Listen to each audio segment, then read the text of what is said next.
some of you going for seconds and thirds. So we will resume where we left off. Bahamas, you're next up with your intervention. Thank you so much. On the questions of how significant are idle housing units and vacant land in the region, beside me is the Minister for Housing and Urban Renewal, Mr. Keith Bell, and I am the Minister of State in the Ministry of Housing and Urban Renewal. And I'm so happy that he came to sit in. So he wasn't expecting this right here. Mm-hmm. So he's going to be put on the spot. Mm-hmm. But it's no problem because he's the mastermind behind it all. What we've been doing lately, and I would say for the past few months, we've realized in the urban areas there are a lot of overgrown lots, abandoned buildings, and not only are there sore eyes or eyesores, they are also used as vehicles for criminal activity. So what we've decided to do was to go in there, we clear out the land, that was one. We call it clear, hold, and build.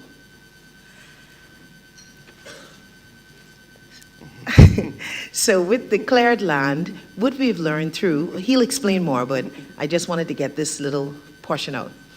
What we've learned that persons who live in the inner city, we all want a home, they all want a home, everybody wants a home, but not everyone can afford to purchase the homes in the subdivisions that the government has or is building. So what do? We don't want to leave anybody behind. So the government then would try to acquire, by law, the properties that have been either left after 12 years untouched. We put them in the newspaper, we do a clarion call as to who's the owners, to try to locate the owner. Of course, in the absence of that, then the government would acquire these properties, and of course they would then be offered to those living in the inner city and to build affordable homes for those who can't afford them in the same inner city where they grew up, where they live, what they know, and where they really want to stay. And so that is just one of the things that we've been doing. And so there's also this huge building, abandoned building in one of the inner cities. And we thought it fitting that we would get this building, acquire it, and what would we use for it? There, in the Ministry of Housing, we have housing, then we have urban renewal. That's like two separate departments running together. And so urban renewal then deals with people living in the inner city, providing homes and providing living accommodations for the homeless, for kids who don't have lunch, providing free band classes, scholarships for all over the world, kids get. And so we decided that this building, we're going to refurbish this building and we're going to turn it into our real urban office. And that's where the kids come to practice for band, Monday to Friday. And we have hundreds of children. And so it's like a safe space for them. And so when we talk about preserving abandoned buildings and lots, that's just one of the ideas. So, but Mr. Bell, yes, being the mastermind, he can tell you all a little bit more. Good afternoon, delegates. Mr. Chair, and let me first of all commend you, the executives of MINURVI, certainly the World Bank, the IDB, and all of these institutions. A lot of persons do not know what really goes into making the world turn, and it's important that as a region, as countries, we continue to cooperate and collaborate to ensure that we do this in the best interest of our people. Just going on from what Minister Ramin was explaining, I think that a lot of it, when we look at theory, this is where theory meets practice, urban renewal. And in the Bahamas, as Minister Ramin started to explain, we have done it a bit differently. What we have discovered is that the governments have become too big. And so the services of the government take so long to get into the inner city communities, that of social services, education, the environment, etc. And so what one of our former prime ministers did, Barry Christie, was to bring the police in along with all of the agencies of government into these inner city communities. And that is how we began to solve all of the social issues and ills in the country. But what is significant about that too is that we discovered in these areas, coming out of the urban renewal reports, is that we have in excess of 10,000 vacant, abandoned, derelict buildings and lots in these inner city communities. And as the Minister of Housing, as you all would appreciate in every country, the challenge we have in all of our countries is making homes, affordable homes available to the working class and to the lower class. And so one of the major challenges obviously is developing land where you have to actually put in infrastructure, water and sewer, land, roads, etc. So if we're able to take these properties and through our constitutions compulsory acquire the land, and as you all know, we can acquire land in all of our countries for public purposes. Of course, you have to properly compensate the owners if they come forth. But we're able to take that land, and because there is infrastructure already available into these inner city communities, we're able to put affordable homes on these properties for these people. And so that is an initiative I would invite all of you at some point we invite you to come to the Bahamas to see. We're in the process, we have acquired in the last 2 or 3 months, we have acquired in excess of 100 properties in our inner city communities through compulsory acquisition. And we are now in the process, the Chief Housing Officer is here, Jeffrey Clark, along with my Permanent Secretary, Mr. Reginald Sanders and Calvin Brown, and we have a Director of Urban Renewal. We brought him here so he could also be exposed to what the concepts and principles and policies we are actually discussing, so we can actually put that theory to practice in the Bahamas. And so we went to Jamaica before, I saw some remnants in Barbados, Turks and Caicos. All of these countries are catching on, and we're also learning from you. And what is also important in these countries, it is not so much us, but preparing the younger generation, the generation behind us to take over. So it's not only about building homes, it's about building lives. And another component of urban renewal and putting people in homes is that a lot of these children who go in these homes, they come from, they are disadvantaged. And so we are also able to capture them before they turn to a life of delinquency. And so we have been able to take students, children who never played musical instruments and form bands. And you know, bands is a big thing in the Caribbean. And we have in excess of 1,000 young people in bands now in our country. And they've gotten scholarships from Langston University and all over the world. And they're playing in these bands and the like. So some never traveled before. And so for us, we have a responsibility to ourselves, to our countries, and to the generation behind to leave a legacy that we can all be proud of. And I think that particularly today in the Bahamas, which is a challenge for us in terms of housing, where a lot of persons are actually converting their homes to Airbnbs, it's a major challenge. So it's actually putting an even greater strain on us to provide homes for us to actually go into these inner city communities and take these properties and rehabilitate them and keep the costs of housing and construction down for us. And that has been a big plus for us. Thank you.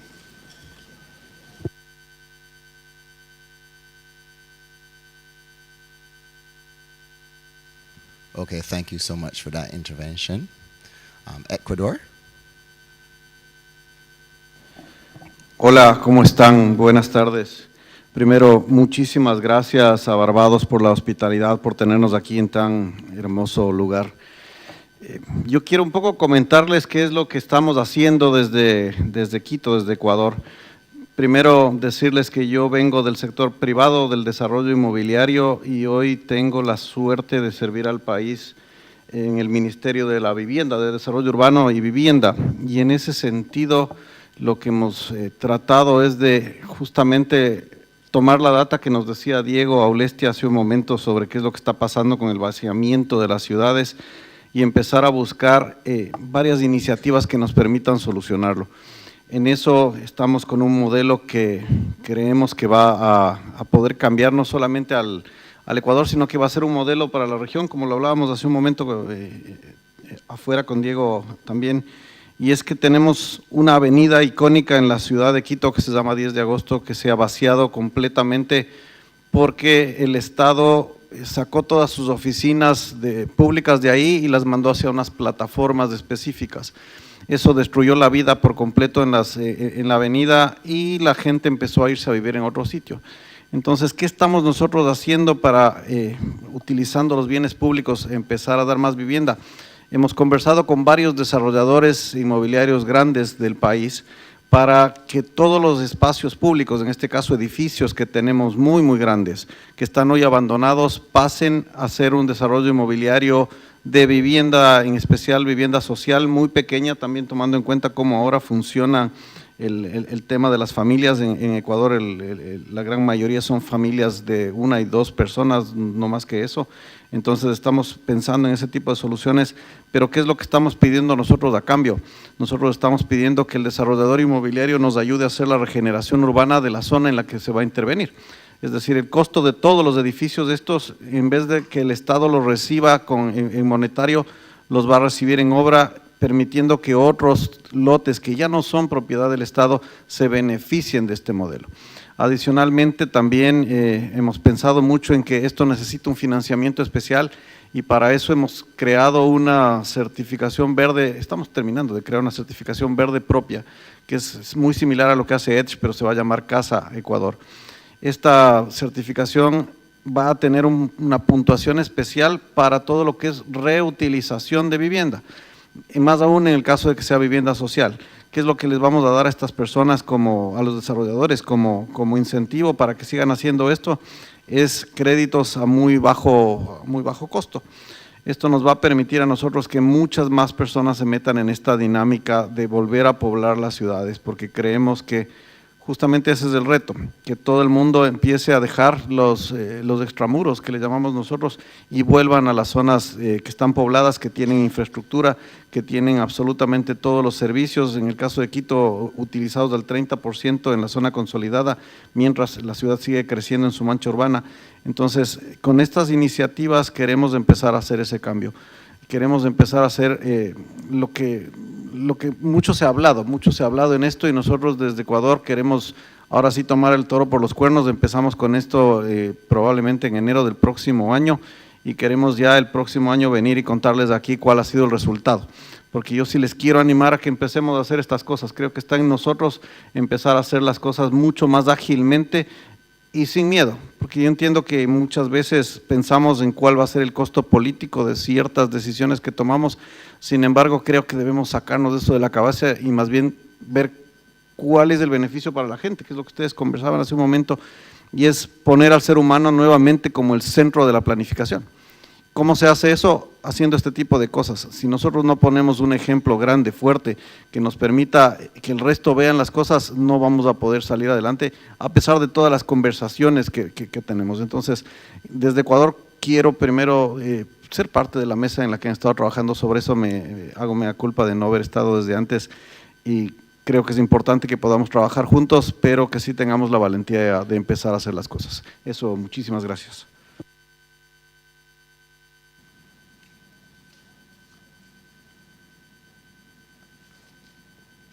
Thank you. Mexico.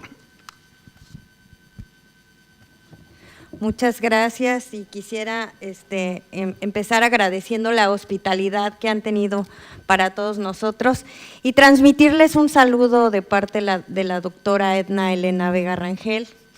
Tenía muchas ganas la secretaria de SEDATU de estar aquí, pero por temas de agenda no pudo. Sin embargo, llevamos varios años en donde nos interesa muchísimo participar siempre de manera activa en MINURVI. Y lo mencionaba hace un rato con Diego, que este es el único espacio que tenemos en donde casi todos compartimos el mismo contexto. Y creo que es importante que podamos revisar cómo no nada más esperar a este espacio, sino a partir de este espacio que puedan surgir algunos otros webinars o algunas reuniones muy particulares para intercambiar ya con claridad cómo se está operacionalizando algún tema en particular, porque no lo estamos haciendo desde este espacio que es tan importante. Sí, en algunos otros, en donde hemos compartido con algunos países desde México, en Proyecto Mesoamérica, algunos otros espacios, y creo que es importante tratar de retomar, y esa primero sería una propuesta. Busquemos cómo poder identificar temas en común, temas muy particulares, por ejemplo, el tema de financiamiento, el tema de gentrificación, este tema del cual estábamos hablando, de regeneración, me parece que es fundamental. Y un poco compartirles, en el caso de México traemos varios proyectos importantes, pero es el primer sexenio que tenemos en donde el tema de vivienda ha tenido un empuje como en décadas no se había tenido. Y para ello pues identificamos un montón de problemáticas como todos aquí, tema de déficit habitacional, de rezago habitacional también en el parque habitacional existente. También compartimos, como muchos de ustedes, el tema de los asentamientos irregulares, las afectaciones por el cambio climático. También hemos sufrido en México de muchos huracanes, un huracán también de categoría 5 que también nos impactó hace algún tiempo. Y lo que estamos convencidos es que para ser resilientes las viviendas necesitamos garantizar, para el caso de México, el acompañamiento técnico. Que la recuperación de las viviendas tenga ese acompañamiento técnico siempre, porque en México la mayor parte de las viviendas se autoproducen, no son producidas por un privado, entonces desde ahí también lo hemos estado atendiendo.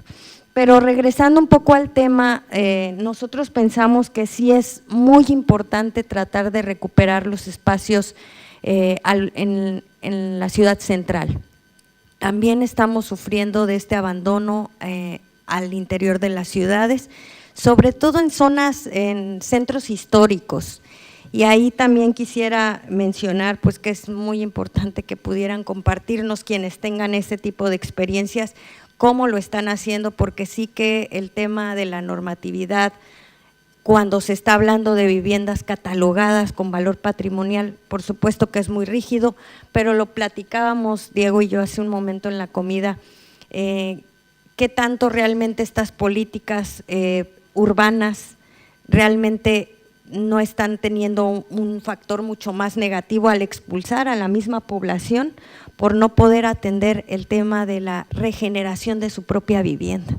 Entonces, ahí sí quisiéramos pues también que nos pudieran compartir en alguno de estos espacios que propongo que pudiéramos revisar. Y mencionarles en términos generales, pues este tema también de desocupación al interior de las ciudades tiene mucho que ver con la asequibilidad de la vivienda. La ubicación, por supuesto que se tiene que aprovechar y yo sí creo que es mucho más alto el costo social si no aprovechamos al interior de las ciudades que cualquier costo financiero que pudiéramos revisar. Entonces, creo que podemos desde ahí estarlo también abordando, es desde una perspectiva más social, el tema de la generación de políticas públicas y no desde una perspectiva tan financiera. Para este tema de asequibilidad, actualmente nosotros estamos con un proyecto muy importante de construcción de 1.8 millones de viviendas. Y lo más importante y el obstáculo más grande que estamos teniendo es el tema de suelo. Y si aprovechamos al interior de las ciudades este tema, sería fenomenal. Sin embargo, también es un poco complicado encontrar suelo vacante. Para ello, nosotros en nuestros 3 niveles de gobierno estamos trabajando de manera muy cercana para poder obtener este suelo donado para garantizar la asequibilidad de la vivienda. Entonces, pues un poco ya para dejarlo ahí, creo que sí es importante revisar las experiencias y yo insistiría en estos espacios que pudiéramos hacer alternos, hablar también de las experiencias negativas que hemos tenido y revisar cómo lo hemos ido atendiendo, porque a lo mejor lo que ustedes han hecho en sus países nos puede servir a nosotros como ejemplo para no repetir los malos ejemplos. En México, y lo mencionaba hace rato, un poco chusco, pero en realidad así es, todo lo malo que pudo haber pasado ya pasó, espero que no algo más, pero estamos tratando de arreglarlo y de repente creo que si ustedes nos comparten su experiencia podríamos revisar cómo nuestros contextos que son tan similares podemos adaptar esas políticas públicas que ustedes ya tengan exitosas. Es cuanto. Muchas gracias. Thank you. Peru? Muchas gracias. Primero agradecer agradecer a Dios por permitirnos estar en este espacio tan importante a nivel del Caribe, también de Latinoamérica. Yo soy producto de la migración en mi país, soy de la región de La Libertad, a más de 600 kilómetros de la capital. Mi padre era, es agricultor, mi madre ama de casa, 5 hijos, y los 5 hijos tuvimos la oportunidad de poder estudiar y poder migrar a las capitales de regiones y ahora capital del país, y poder ser parte de esa experiencia, de poder sobresalir y tener la oportunidad de poder desarrollarnos como familia y también como seres humanos. En el país, en el Perú, estamos pasando un gobierno de transición hasta julio del próximo año y nos hemos catalogado como un gobierno de diálogo, de puertas abiertas y de reconciliación nacional. El presidente el 11 de noviembre está recorriendo todo el país para tratar de conocer las necesidades de la población más vulnerable y poder llevar proyectos de inversión que verdaderamente sirvan para el desarrollo de cada región. Desde el Ministerio de Vivienda, nosotros como país venimos implementando una serie de medidas en cuanto a la vivienda, en cuanto al proceso de saneamiento, tanto con el Banco Interamericano de Desarrollo como también con el Banco Mundial. Un poco de resistencia encontré con los funcionarios públicos y ahí comparto lo que mencionó Uruguay, de que no solamente la política de vivienda debe ser de manera independiente, sino trabajada también con distintas políticas conexas como la educación, como la seguridad. El sector privado es importante, lo que menciona El Salvador en su experiencia en cuanto a la política de seguridad y poder destrabar y poder dar confianza a la actividad privada y destrabar no sé cuántas viviendas, implica pues desarrollo en el país. El Perú con este cáncer de la corrupción y de la inseguridad frena muchas inversiones y hay una desconfianza en la inversión en el país. Pero nunca es tarde para poder impulsar estos tipos de proyectos, nunca es tarde para poder sentarse con todos los sectores y poder impulsar ello. Y ante ello, desde el primer día de la gestión, estuvimos ya reunidos con todos los gremios empresariales en cuanto a la vivienda social. Nosotros impulsamos proyectos como el mejoramiento Mi Barrio, impulsamos las casitas calientes que son en las zonas más altas andinas del friaje en el país. También impulsamos procesos en cuanto a la entrega del suelo a el tema privado y también para el sector público, ¿no? En afectaciones de uso, en cesiones de uso, en transferencias para poder desarrollar estos tipos de proyectos tanto público y privado. Agradezco ante todo a Barbados por esta hospitalidad, también traigo el saludo del presidente de la República y confíen en el país, confíen en el Perú. A los bancos también esa transparencia de poder abrirles las puertas y poder invertir en mi país. Muchísimas gracias. Thank you for that. Dominica? Good afternoon, all. Thank you for the opportunity to share. I'm sharing on the perspective of our OECS region. Usually in these forums, we are small island states, and sometimes we appear as small people, but with a big heart. And this is very much apparent based on the risks that we expose to, the hazards, especially for climate-related hazards. In Dominica, we're in the center of the archipelago, and therefore we always are crosswinds to every storm that comes across from Africa. And 8 years ago, we had the devastation of Hurricane Maria. 2 years prior to that, we had a serious storm, tropical storm Erica, which devastated some isolated communities in Dominica. And as part of our response, housing became the #1 priority area for response by government. But there's a specific area in Dominica that traditionally was called the most poor, the lowest strata of individuals in Dominica. It's called the community of Dubic. It is historically close to a major estate, and it appears like the individuals, after being freed from slavery days, settled in this area. So they didn't have any land tenure.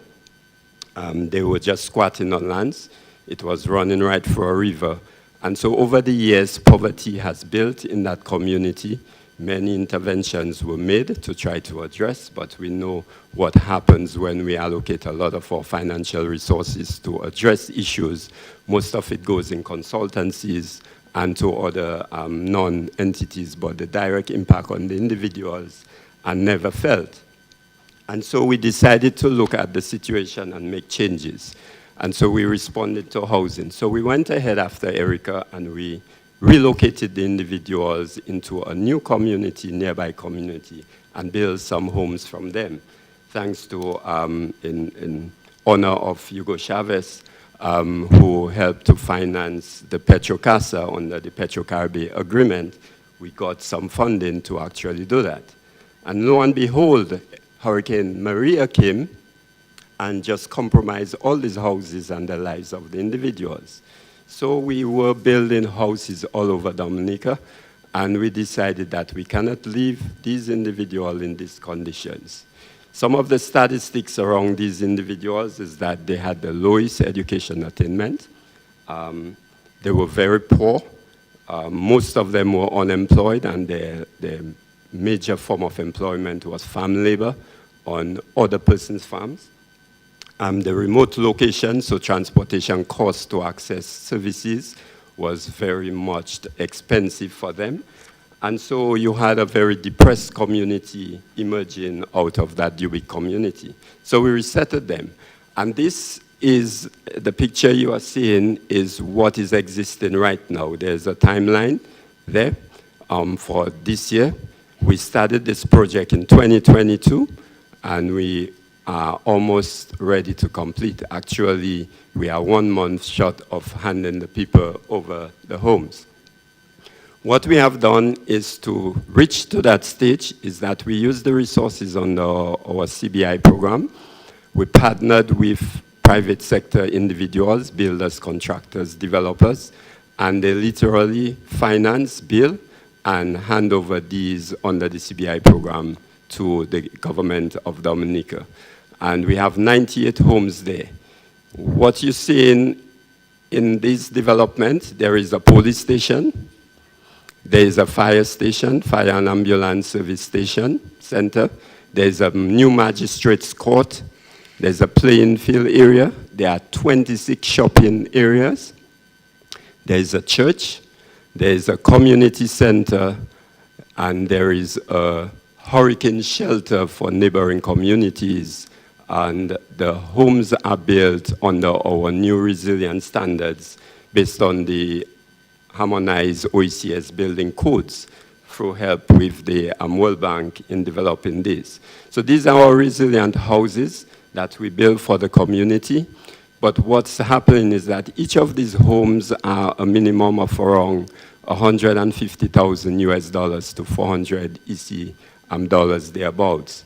And we are moving individuals who had homes that was easily wiped off by the storm for less than $25,000 and moving them into one of the most upscale housing, just changing the strata of the dynamics of the people in the community. And this is being done across Dominica. We have 22 of these housing settlements that we are developing at the state. And right now we are in discussion with the World Bank, the CDB, to look at how we can package financing to expand that and to allow the private sector to take on so we could go into the affordable housing programs in Dominica.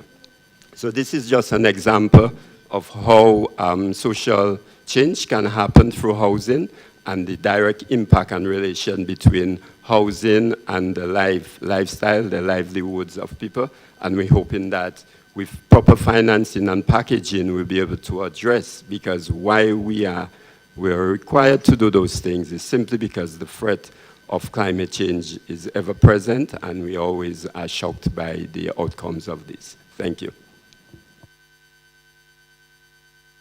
Thank you. Panama?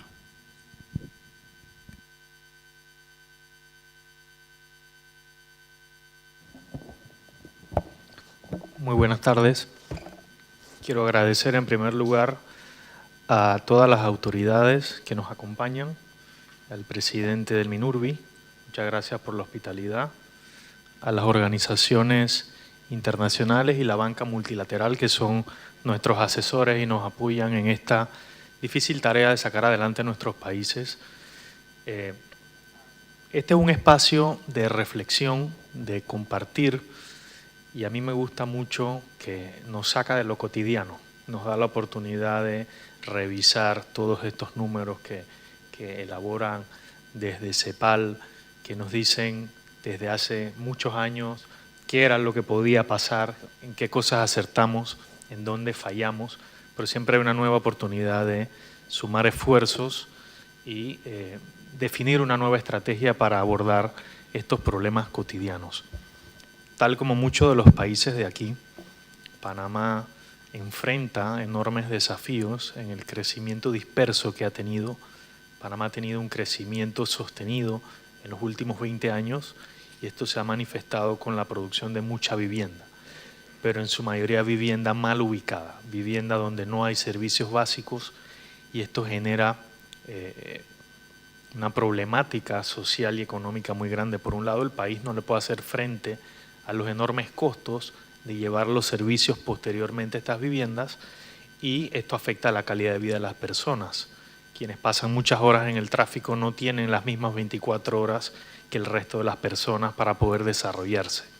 Entonces esto nos obliga a repensar cómo podemos orientar un poco el desarrollo de Panamá, y me ha gustado mucho la intervención de esta mañana que habla del financiamiento. Panamá, si bien tiene dificultades de financiamiento, no necesariamente de acceso a los recursos, sino de cómo financiar un nuevo modelo de desarrollo. Y ahí es donde me gustó mucho que desde la banca multilateral se han explorado nuevas y más sofisticadas formas de ayudar a financiar los proyectos. En Panamá hay mucha resistencia por parte del sector privado de que ya conocen un modelo que les es muy rentable, y la estrategia no es combatir eso, sino encontrar cómo pueden darse alianzas entre el sector público y el sector privado, que entendemos hay un desbalance muy grande, un desequilibrio entre las velocidades que espera el sector privado para poder desarrollar y los tiempos del Estado, donde a veces el exceso de burocracia pues complica la realización de estas asociaciones. Por tanto, nos queda poner en estrategia y compartir entre todos nosotros quién está un poco más avanzado, y los que estamos un poco detrás poder implementar estos nuevos mecanismos de financiamiento. Panamá, para hacerle frente a la crisis de la falta de acceso a vivienda y del suelo público, que es muy escaso en Panamá, es muy limitado, hemos identificado dos proyectos en el área metropolitana, que es donde vive cerca del 70% de la población del país, y estamos buscando mecanismos de poder financiar esos proyectos. Algunos para producir, digamos, una nueva forma de ciudad donde se pueda densificar un poco y tener todos los servicios ahí, procurar que el desarrollo se dé concentrado en las áreas donde el Estado considera que debe haber vivienda y mixtura de usos. Y también estamos aprovechando la construcción de la tercera línea del metro de Panamá, en donde está en el área de Panamá Oeste, un área que ha crecido de manera muy dispersa, en donde desde hace mucho tiempo es considerada una ciudad dormitorio.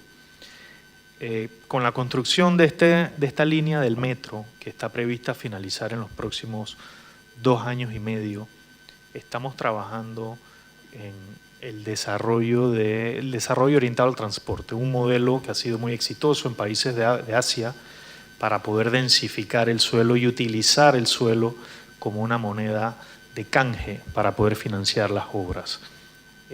El reajuste de suelo, la captura de plusvalía son instrumentos que todavía generan mucha tensión en Panamá, son instrumentos que no son, digamos, novedosos en otras latitudes, pero en Panamá todavía no se utilizan estos instrumentos y ahí es donde está el gran reto del financiamiento. Como dije anteriormente, para el Estado ya le es impagable poder destinar muchísimo dinero a financiar una línea de metro y no recibir un solo centavo de la plusvalía que eso genera.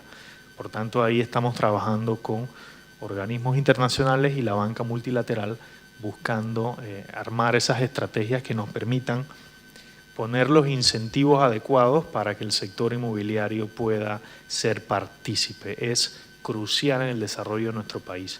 Así que yo tomo la palabra de lo que dijo muy enfáticamente el ministro Yader Fio, de poder realmente, hay que hacer un compromiso, poder darle un seguimiento y poder utilizar esta plataforma como una alternativa para generar cambios reales en nuestros países.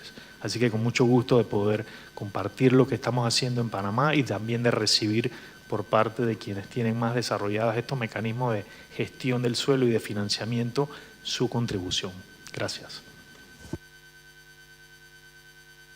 Thank you. Jamaica, you'll be the last. Thank you so much. Before we start the next panel, and I'm glad that you're intervening here. Thank you so very much, and good afternoon, everyone. I must first say on behalf of the Jamaica delegation, we really thank you, Barbados, for the very warm welcome and the hospitality that you have shown so far and for hosting this very, very important forum, an opportune forum. I remember I was thinking the other day that I saw the theme earlier this year, around about February when he sent it out, and I was like, oh, housing and climate change adaptation, quite opportune for now, not knowing that we would be faced with Hurricane Melissa in October.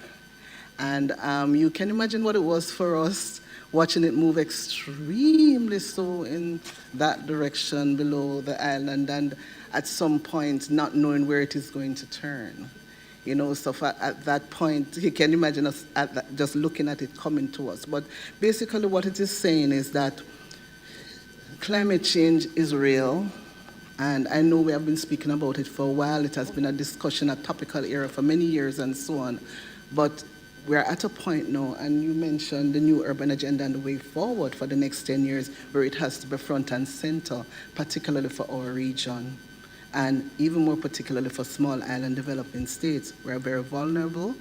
It creates severe financial pressures because it not only hit our infrastructure in terms of housing and in terms of person's livelihood, but their jobs. It hit our tourism sector, our agricultural sector. We saw the price of regular food item moves by 200%. Because our bread basket, basically, if you understand what I mean, is in the St. Elizabeth, which is more towards central to the more western part of the island. And this created billions of dollars in damages. And we have no estimations, but we don't know where it will eventually reach.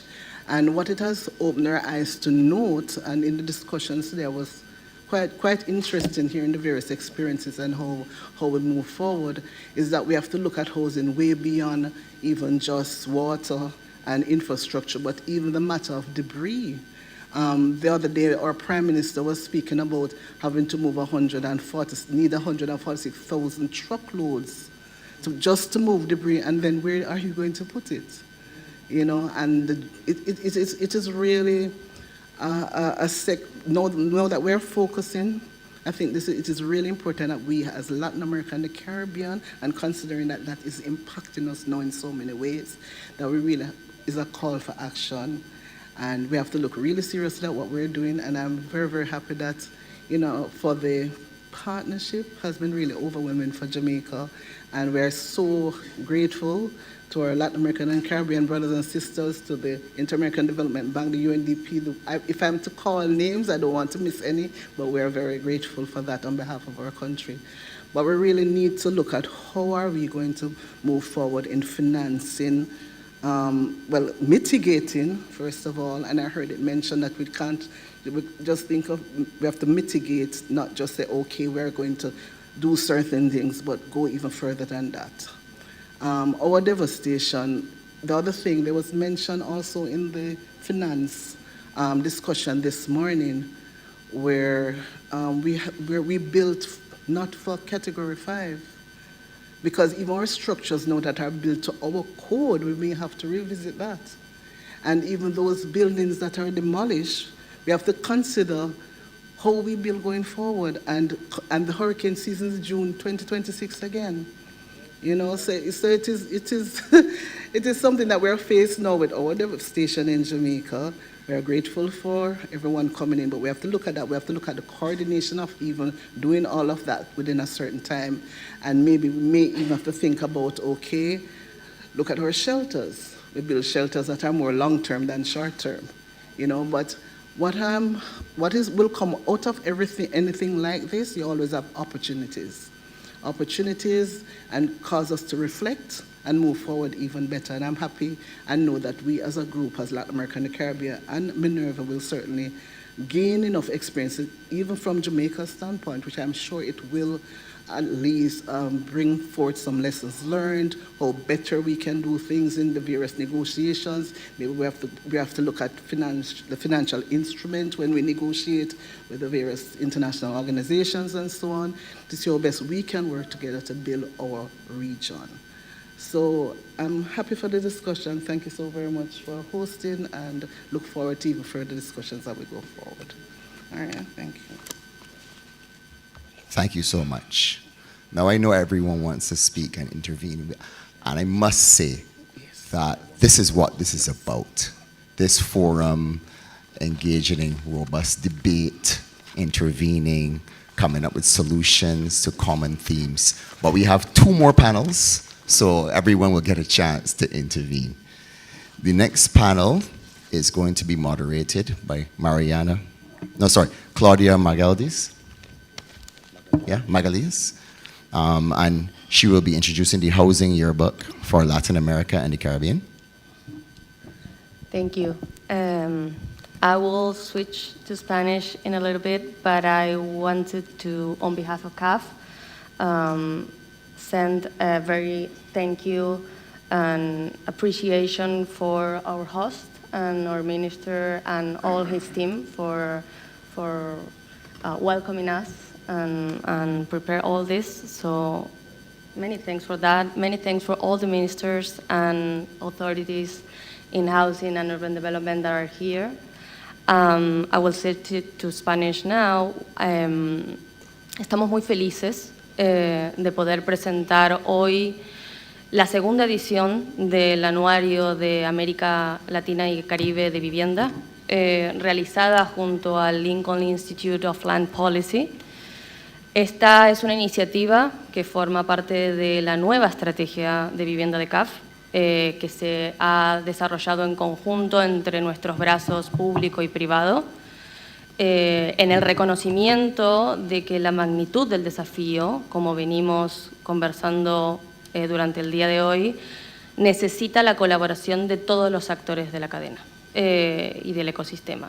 No solamente los que definen la política de vivienda, sino también quienes construyen y también quienes la financian. Y en ese sentido, esta edición del anuario ratifica la continuidad del esfuerzo que fue reconocido en la Declaración de Belém del año pasado, y estamos muy contentos porque hemos logrado incorporar 3 nuevos países, Honduras, Paraguay y Barbados, en este último caso, solicitud expresa del anterior ministro durante el año anterior. Y hoy tenemos para presentar un anuario con 15 países, con más de 230 indicadores de la región. A diferencia de otras regiones, América Latina y el Caribe no tenía un instrumento de este tipo, no disponía de información estandarizada y unificada. Y desde CAF consideramos que este esfuerzo no es solamente una recopilación de datos, sino que va hacia una meta mucho más ambiciosa, que es brindar evidencia que permita a los gobiernos, tanto nacionales que están presentes aquí, pero también los subnacionales, dialogar con un ecosistema financiero para dar respuesta al desafío de la vivienda. Sabemos que hoy en día ese diálogo no siempre ha sido el adecuado y creemos que la información es esencial para llevar adelante esa conversación. Dicho esto, yo no voy a presentar el anuario, quiero darle la palabra a nuestra editora y coordinadora general, Claudia Magallanes, quien va a presentar los resultados de este año, pero sí quisiera dejar una reflexión para las intervenciones ministeriales luego, y es que dialogar sin información es como navegar sin brújula, y creo que en este momento, más que nunca, no podemos navegar a la deriva. Y con eso le doy la palabra a Claudia y gracias. Good afternoon. I'd like to first salute the Minister of Barbados and thank you for hosting us. And now I'd like to salute all the ministers and other authorities present here today. It is a privilege and an honor to present the second edition of the Housing Yearbook. This is a great gift that CAF and the Lincoln Institute of Land Policy have given the region. As Mariana mentioned, in Africa, they've had it for 15 years, in Europe for even longer than that. I do not have to mention how much data the US and Canada have available, and we needed this initiative. So we had the first edition last year. For those who were present at last year's MINURVI in Belém, you got to know it. And now we present the second edition, as Mariana said, now with 15 countries. And the objective is to serve as a comprehensive and reliable source of information for governments and various stakeholders across the region. And it started from, it also got together with an international initiative led by Hofinet, by Professor Maria Hochschmidt. So, and the initiative is to build a global database with indicators and variables that share the same methodological concept, so we have greater comparability and we can understand better our similarities, our bottlenecks. So, and now our yearbook, the region's yearbook, is harmonized with all those other initiatives. So, and we have already 261 variables plus 8 indicators that come from cross-analysis of the variables, and of course others can be built. And these indicators, these variables, are spread across 13 dimensions, starting from a background of macroeconomics and demographic variables, all the way through inclusion and sustainability. So we have the database with all the statistics. We have also analysis per country. So we have the country outlooks. We also have a section of challenges and opportunities from a regional perspective, looking at all the analysis from all the different countries. And we have case studies to bring us implemented experiences that can serve as an inspiration for other countries across the region. So that's just an example of the country's outlook, how it looks like. So it's also harmonized, so all countries share the same sections. and it brings analysis, qualitative analysis from the data that has been gathered. And rigor in data collection is a must so that the database can have reliability. This is very important. And here is just to show you that it's a lot of work. And so we start with a team of consultants. We have 20 consultants for the 15 countries, data collection, systematization, checking, auditing the data, analysis, editing, translating, layout design, and now we have it open access. And it's complete open access. As you can see here, we have how the website looks like.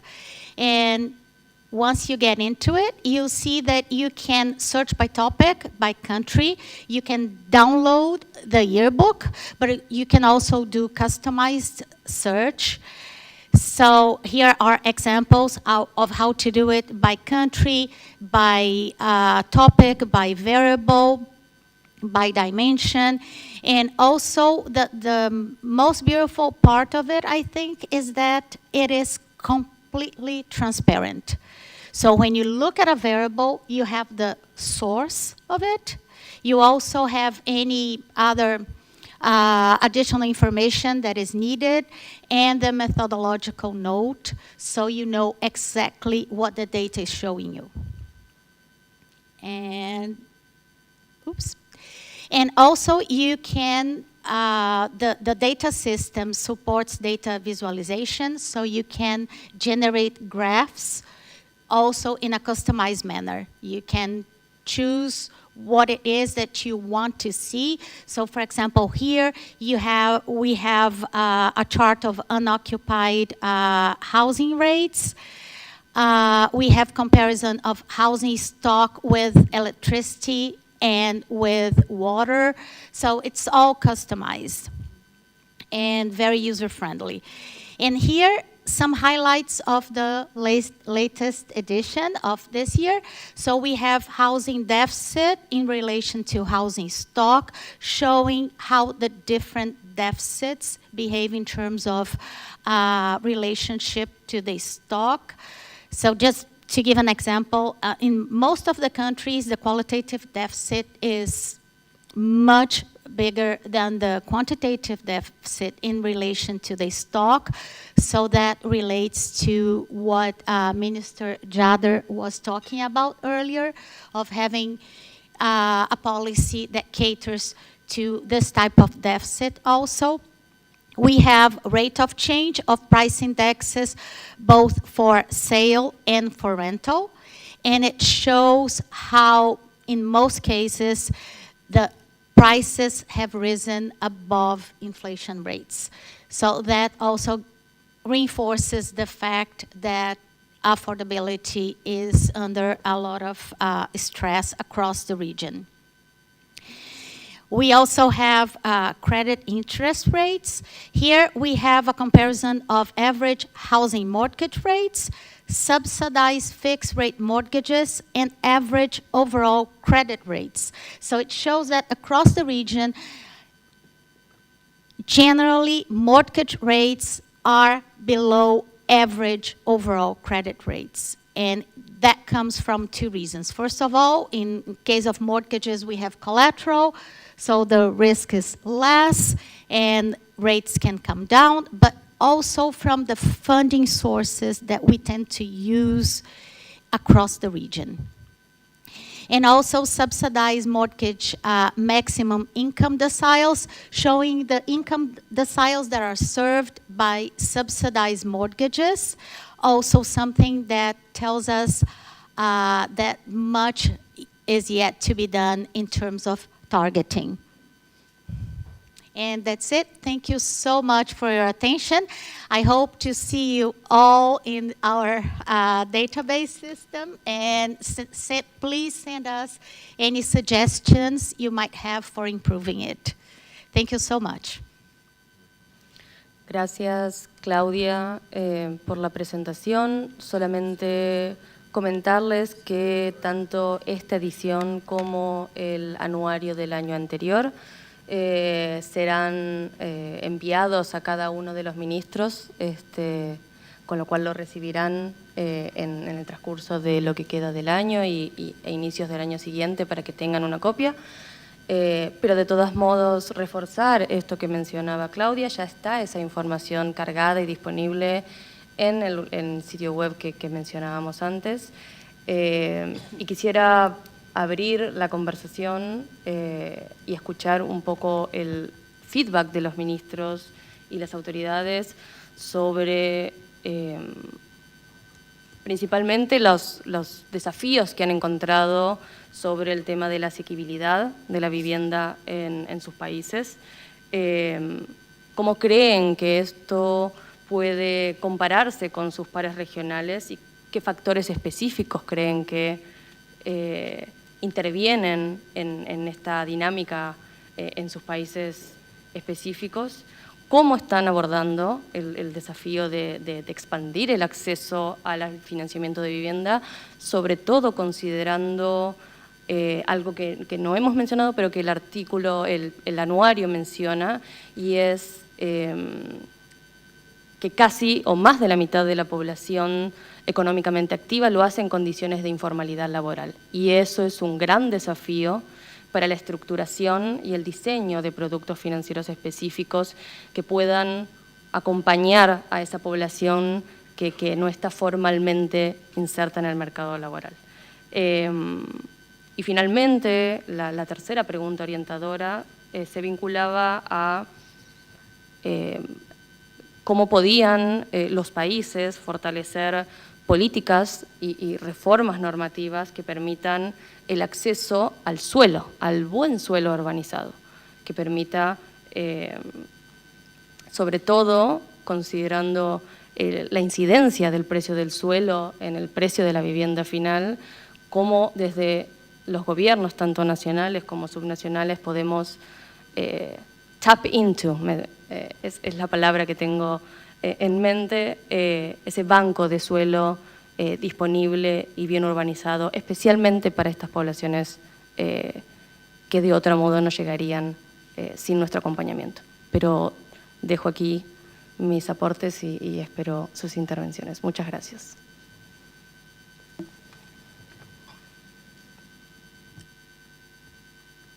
Thank you. The floor is now open. Costa Rica is first up to bat. Muchas gracias. Voy a hablar en español. Esta es mi tercera intención de hablar, así que la tercera es la vencida. Así que quiero referirme a algunos puntos de la mesa anterior, sin antes hacer dos aportes que considero vitales. Gracias, Claudia, por la presentación de este documento tan valioso. Coincido y concuerdo completamente con ustedes de que sin datos no podemos tomar decisiones, y ha sido una situación muy particular en el caso de Costa Rica. Solo para comentarles, tenemos un sistema financiero nacional para la vivienda que da subsidios a familias de escasos recursos desde hace 39 años, pero no tenemos una métrica que nos permita evaluar el impacto que ha tenido el otorgamiento de subsidios de vivienda en aspectos como seguridad, que lo mencionaba Elkin en la mañana, en aspectos como seguridad, acceso a la educación pública, acceso a la salud, saneamiento y demás. Así que ya estamos trabajando en eso, estamos trabajando en un proyecto piloto que nos permita medir todas estas variables para saber cómo ha impactado o cuáles son nuestros retos y a dónde tenemos que impactar realmente con el tema de subsidios a la vivienda. Tenemos también sobre este punto un gran dilema en el país de que el subsidio se está otorgando sin que haya un pago de estas familias, que muchas de ellas estamos claros de que no son, están en un estrato realmente bajo y que se debe seguir otorgando un subsidio completo, que el monto en este momento para vivienda y terreno asciende a los $70,000, el subsidio por familia. Se otorgan en total entre 10,000 y 12,000 subsidios al año en Costa Rica. Así que el Estado hace una gran inversión en vivienda. Sin embargo, sabemos que no es sostenible y que tenemos que promover que haya un pago. Aunque es muy importante que el 60% de estos entre 10.000 y 12.000 subsidios que se dan anualmente, el 60% corresponde a familias que pueden aportar un terreno y ellos se les subsidia solamente la vivienda. El otro 40% sí se les da vivienda y lote. Pero bueno, quería aportar esos dos puntos sobre esta mesa que estamos comentando ahora. No quería dejar pasar algunos puntos que hemos venido conversando durante la mañana, y yo creo que sobre el tema de financiamiento y sobre la intervención de la primera mesa de conversación sobre el tema de financiamiento específicamente, quiero reconocer el esfuerzo en innovación, en metodología, que creo que es súper importante, pero aquí yo creo que es un tema de gestión y de cómo los ministros y ministras de la región tenemos que poner las barbas en remojo y realmente prepararnos, prever y cómo responder de forma adecuada a la atención de emergencias. En Costa Rica nos pasa que la atención de emergencias lamentablemente no ha sido planificada en el pasado y que en muchísimos casos se tarda hasta 5 años para otorgar una vivienda a una familia que ha sido víctima de un desastre natural. Así que realmente estamos clarísimos de que esto no puede seguir sucediendo y estamos haciendo toda la coordinación y el engranaje institucional. Yo creo que tenemos que partir de eso, tenemos que estar convencidos todos de que tenemos que ir en la misma línea, poniendo en el centro a las familias que son las más necesitadas de una vivienda o de ayuda social de algún tipo, ¿verdad? En caso específico de desastres, y así trabajar en esa línea para que podamos tener resultados en menor plazo. Y por último, sobre el tema de… nosotros a veces en Costa Rica tenemos una costumbre de ser muy autocríticos, que no deja de ser una buena costumbre, porque entonces siempre estamos siendo bien duros con lo que estamos haciendo, pero eso nos permite ser un poco más proactivos y procurar hacer mejoras más efectivas.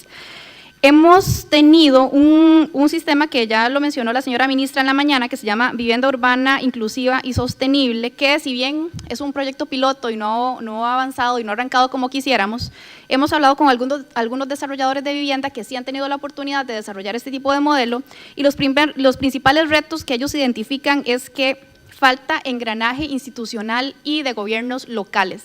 Incluso que en el pasado hubo mesas de autoridades que se sentaron para tratar de llegar a una solución o tratar de reducir trámites y no se logró. Entonces yo creo que eso también es decir que esto es mea culpa y esto es falta de gestión institucional y falta de proactividad de parte de los gobiernos. Definitivamente es necesario que haya un incentivo en la agilización de trámites. Nosotros tenemos una maraña institucional en materia de trámites que hemos venido tratando de solucionar, pero sigue siendo un problema.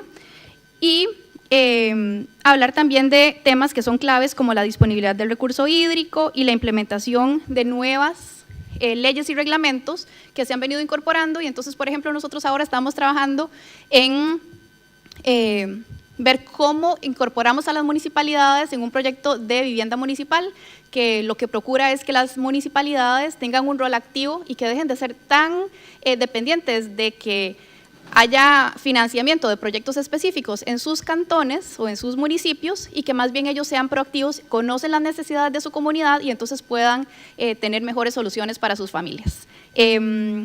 Esto era lo que quería mencionarles, así que muchas gracias. Quiero agradecer obviamente a las autoridades organizadoras, y un gusto compartir con todos los señores ministras y ministros, y un gran saludo y un gran agradecimiento a la organización y al presidente de MINURVI saliente, que muchas gracias por abrirnos las puertas de este paraíso que es su casa, así que encantado. Thank you so much. I believe Brazil is next. Thank you, Mr. President. I use the opportunity that you journalists gave us to speak in Portuguese.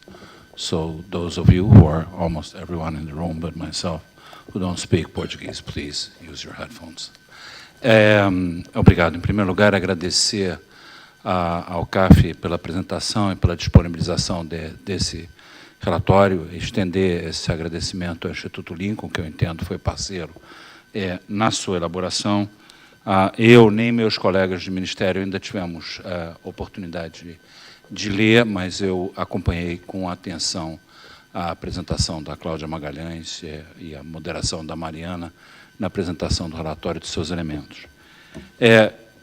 Eu acho que seria, talvez, um pouco excessivo tentar elaborar sobre alguns dos pontos que o relatório parece apontar, que eu não li. Mas o que me chamou a atenção, ao menos pela apresentação, e, claro, sujeito a ser corrigido e a aprofundar, é ter uma ideia de como é que esse retrato da moradia na América Latina, ele se relaciona com dois eixos que eu acho que são fundamentais. O primeiro, eu diria, que é o eixo da questão da regularização fundiária, que ainda é, na nossa região, o principal desafio em termos de tratamento dos territórios informais. Apenas para os senhores terem uma ideia, e tendo em vista que o ministro é de Belém, aproximadamente 75% da mancha urbana da cidade de Belém é em terrenos que não são regularizados, o que leva, evidentemente, ao fenômeno da informalidade, por óbvio, e gera efeitos colaterais, entre os quais a própria garantia de crédito que a regularização fundiária permitiria. A informalidade tem outros efeitos sociais. Parte dos territórios informais brasileiros não tinham ainda endereçamento postal. E o endereçamento postal é um elemento fundamental, não apenas digamos, de territorialização, mas até de acesso a serviços. Ou seja, se você não tem endereço, você objetivamente não existe como cidadão da sua cidade, né, no sentido pleno da palavra cidadania. E nada disso é necessariamente capturado por um olhar exclusivamente centrado na moradia, né?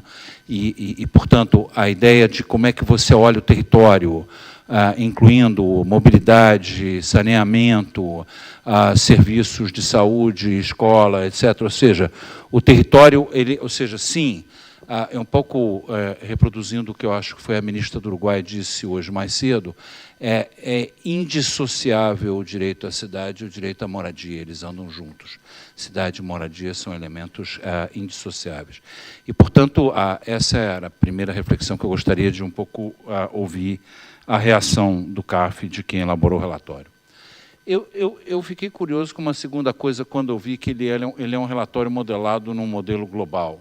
E eu acho isso, sem sombra de dúvida, e pensando um pouco nas prioridades que o ONU Habitat, que é o nosso programa-chave nesse particular, está levando em termos de moradia, eu fiquei interessado nisso. Mas aqui eu queria chamar a atenção de algo que eu tenho certeza todos os senhores têm presente, mas um pouco me ficou claro na apresentação da CEPAL hoje de manhã que o Carlos fez, que é a singularidade da região latino-americana e caribenha na questão de moradia. E que é o seguinte, nós já somos o segundo continente mais urbanizado do mundo. Portanto, nós já atingimos o processo de acelerada urbanização que o resto do mundo em desenvolvimento, em particular a Ásia e a África, estão sofrendo. E nós sofremos eu uso a palavra sofremos com grande precisão, esse processo de urbanização com imensas distorções. A colega do México falou que nós fizemos tudo errado. É bem provável que nós tenhamos feito realmente tudo errado. Mas essa sucessão de erros sobre propriedade, sobre moradia, sobre construção, sobre sistemas de financiamento da moradia, sobre a própria concepção do direito à cidade e à moradia que nós cometemos, nos leva a um aprendizado certamente duro e difícil, não desconheço isso, mas que nos permitiria servir também como modelo daquilo que a gente pode fazer bem feito, das soluções que você encontra nesses modelos. E aí, em que medida esse anuário nos dá essas respostas, nos oferece um olhar analítico, para além dos números, que nos permita pensar essa questão. Finalmente, e aqui falo com razoável orgulho, de que o Brasil encontrou um modelo de financiamento de moradia, a meu juízo, extremamente justo. E ele é extremamente justo porque ele é centrado na ideia de que o modelo de financiamento à moradia tem como primeira prioridade o combate à pobreza. A primeira prioridade é a inclusão social. Ou seja, Ele não é um modelo pensado apenas na produção de moradia, ainda que isso seja um elemento central, gerador de emprego, gerador de crescimento, como o ministro hoje de manhã chamou a atenção, mas a perspectiva, ele é pensado da perspectiva da igualdade social. Ele é pensado da perspectiva do combate à pobreza.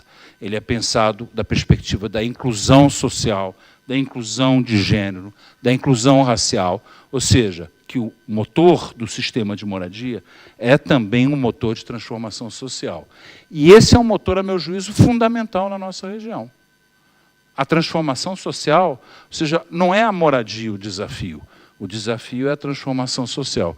Então, eu tinha interesse em conhecer em que medida esse anuário nos dá instrumentos para nós pensarmos a moradia desde essa perspectiva, da perspectiva da transformação social. Obrigado.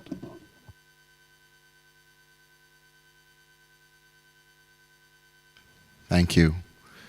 UN Habitat. Muchas gracias, presidente y ministro Gibbs. Primero que todo, felicitaciones por la presentación a las colegas de CAF y del Lincoln, Mariana, Claudia.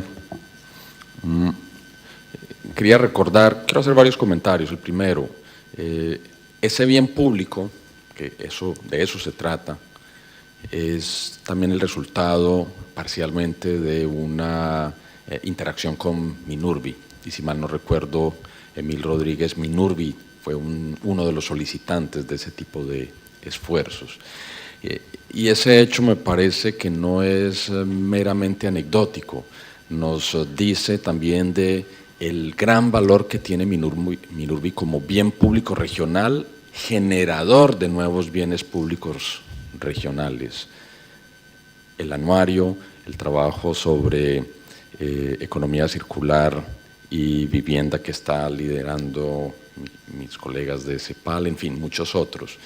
Si mañana alguien le diera la curiosidad de indagar por el valor de MINURVI, es inmensamente grande y creo que vale la pena reafirmarlo, utilizar esta oportunidad para reafirmarlo, cómo MINURVI como bien público regional nos ayuda a generar más bienes públicos regionales para América Latina y el Caribe.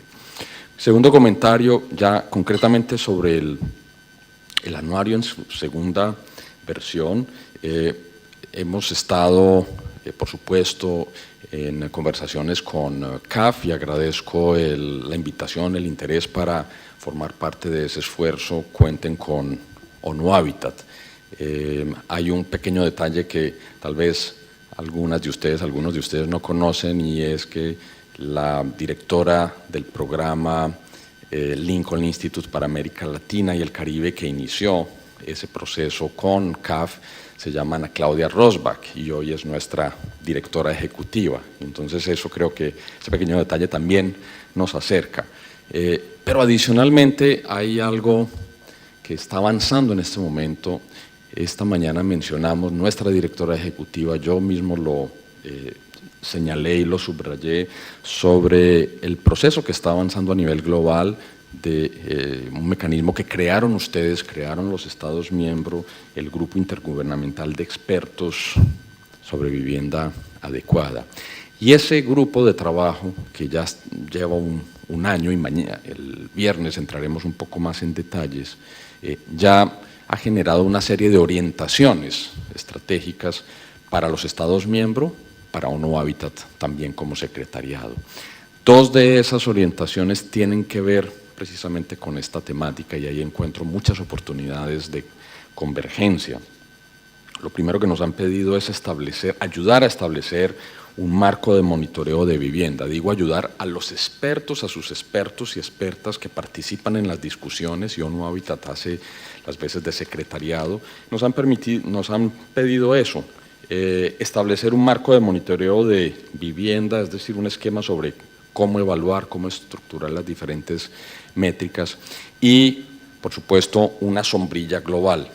El embajador Antonio da Costa suele tener razón en muchas cosas, y una que acaba de plantear es no olvidemos y no perdamos de vista que es bueno tener aquel chapeu, aquel mínimo común denominador global, pero después hay que entrar en las especificidades, los contextos regionales y hasta subregionales. Pero en ese momento entonces lo que vemos es una posibilidad de convergencia para interactuar, porque además también se mencionó, ustedes lo mencionaron, hay un ejercicio similar, de hecho muy tradicional, y aquí nos estamos inspirando de ese continente, en África, también en Europa, ese ejercicio similar. Y sabemos que ayuda mucho, entonces nuestro planteamiento es aprovechemos ese espacio para inspirarnos de ustedes, pero al mismo tiempo que este ejercicio en la siguiente fase pueda inspirarse de la conversación global. Lo primero entonces, establecer un marco de monitoreo de vivienda y segundo, una plataforma de datos. Una plataforma de datos, no hay que tenerle temor a la redundancia, de hecho la redundancia, ministro, es una componente de la resiliencia, que a veces decimos, no, es que es redundante. La redundancia es una componente de la resiliencia, entonces es muy importante que sea pero una redundancia inteligente. ¿Y a qué me refiero? A que si va a haber una plataforma global, se inspire, se construya con base en los datos que ya existen en cada región, que se puedan integrar, que puedan conversar, que puedan o que permitan adicionar otro tipo de datos. Y ahí también entonces nuestra invitación por un lado, pero también solicitudes de doble dirección esa idea, es que podamos avanzar en esa conversación durante 2026 para que todo esto se pueda integrar de manera efectiva a lo que los Estados miembros, ustedes y sus expertas y expertos, cuando estén reunidos en torno al grupo de expertos global intergubernamental sobre vivienda para todos, vivienda adecuada, pueda contar con todos estos procesos. Eso era lo que quería comentar, señor presidente. Muchas gracias.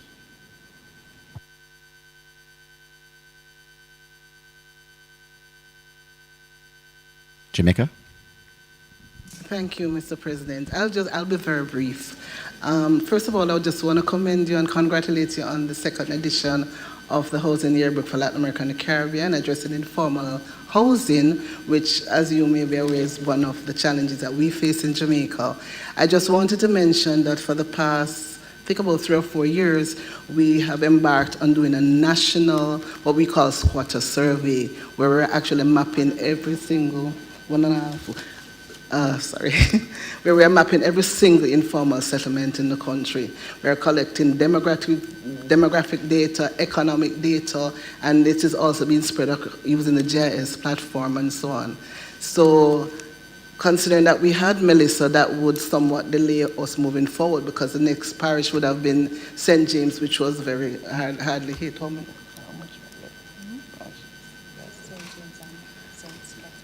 So, yes, so, and we are about 70% complete with that data. So we hope that at some point we can be a part of one of the additions that you're doing. Thank you. Thank you. Bahamas? Yes. One of the most recent trend that I've seen in our country as it relates to affordability with housing, prior to 2021, which would have been under a different administration, no homes were built in the Bahamas for a whole period of 5 years. Since the new administration, which I'm under in 2021, it came in, we built hundreds of homes.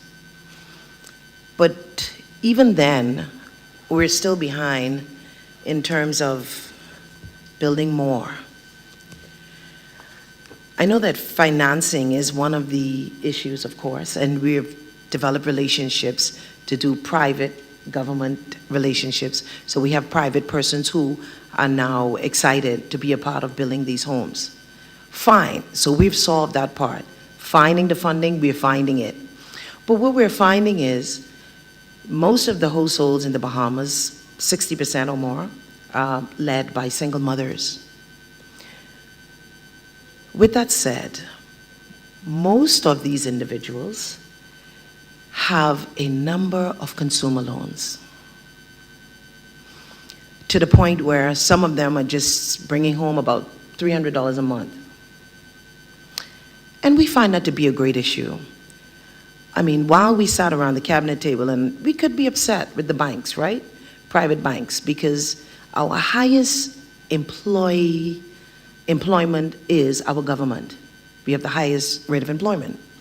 So most of these persons work for government. So what is the issue then? The issue then is then they're going to the banks, asking for monies to go shopping, asking for monies to go for vacation, asking for monies for all sorts of things.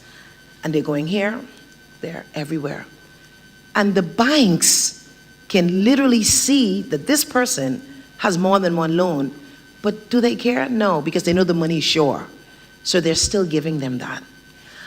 Years ago, under the former administration, they had implemented a policy, and we're talking about enforcing it now, where the human resource department, under the accounts department, will not allow any government employee to be able to take out anything less than 25% of their salaries.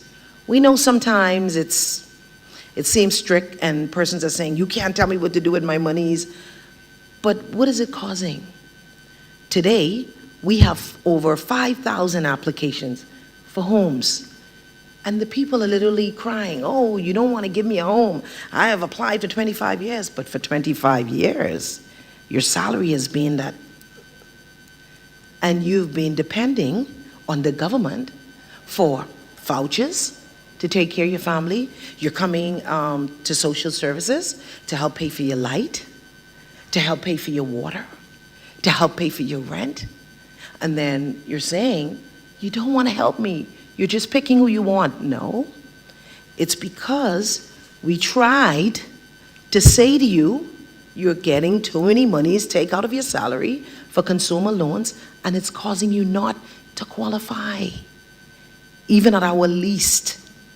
And so we've moved into the rent-to-own that I spoke about on the last occasion when we were in Brazil. And so the rent-to-own takes us away from the commercial banks. It helps the government itself to say to this individual, okay, you give us $4,000 down towards this home here. We can move you in. The same thing normally that they pay for rent, they pay us. After about 2 to 3 years, then they go to a commercial bank or the mortgage corporation, which is under the government's remit, to pay for the other part of the mortgage. That seems to be going well. But even then, some people are not qualifying for that.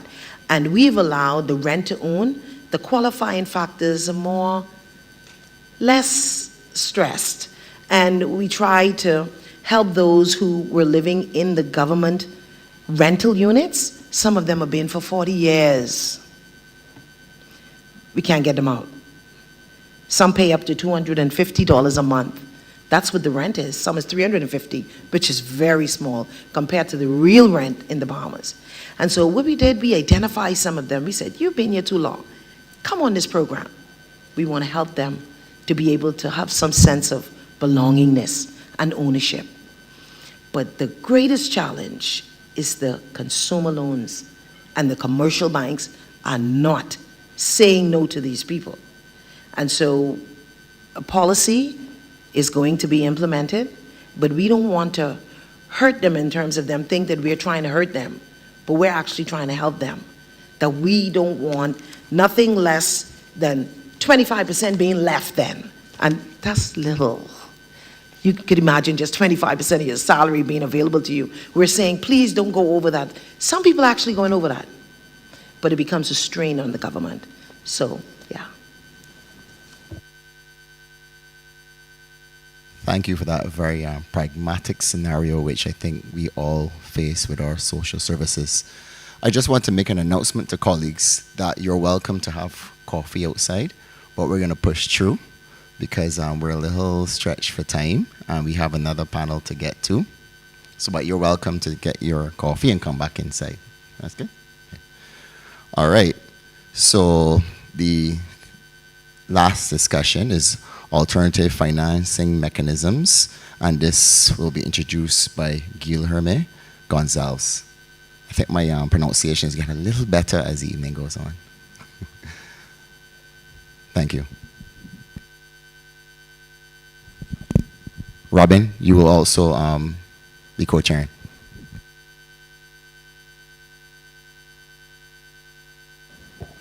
Yes, thank you, Mr. Chairman. My name is Robin Rajak. I am Lead Specialist for Housing and Urban Development at the IDB, and I'll moderate this session. The story is told of someone who lost their keys while walking down the street, and you may have heard this before, quite likely.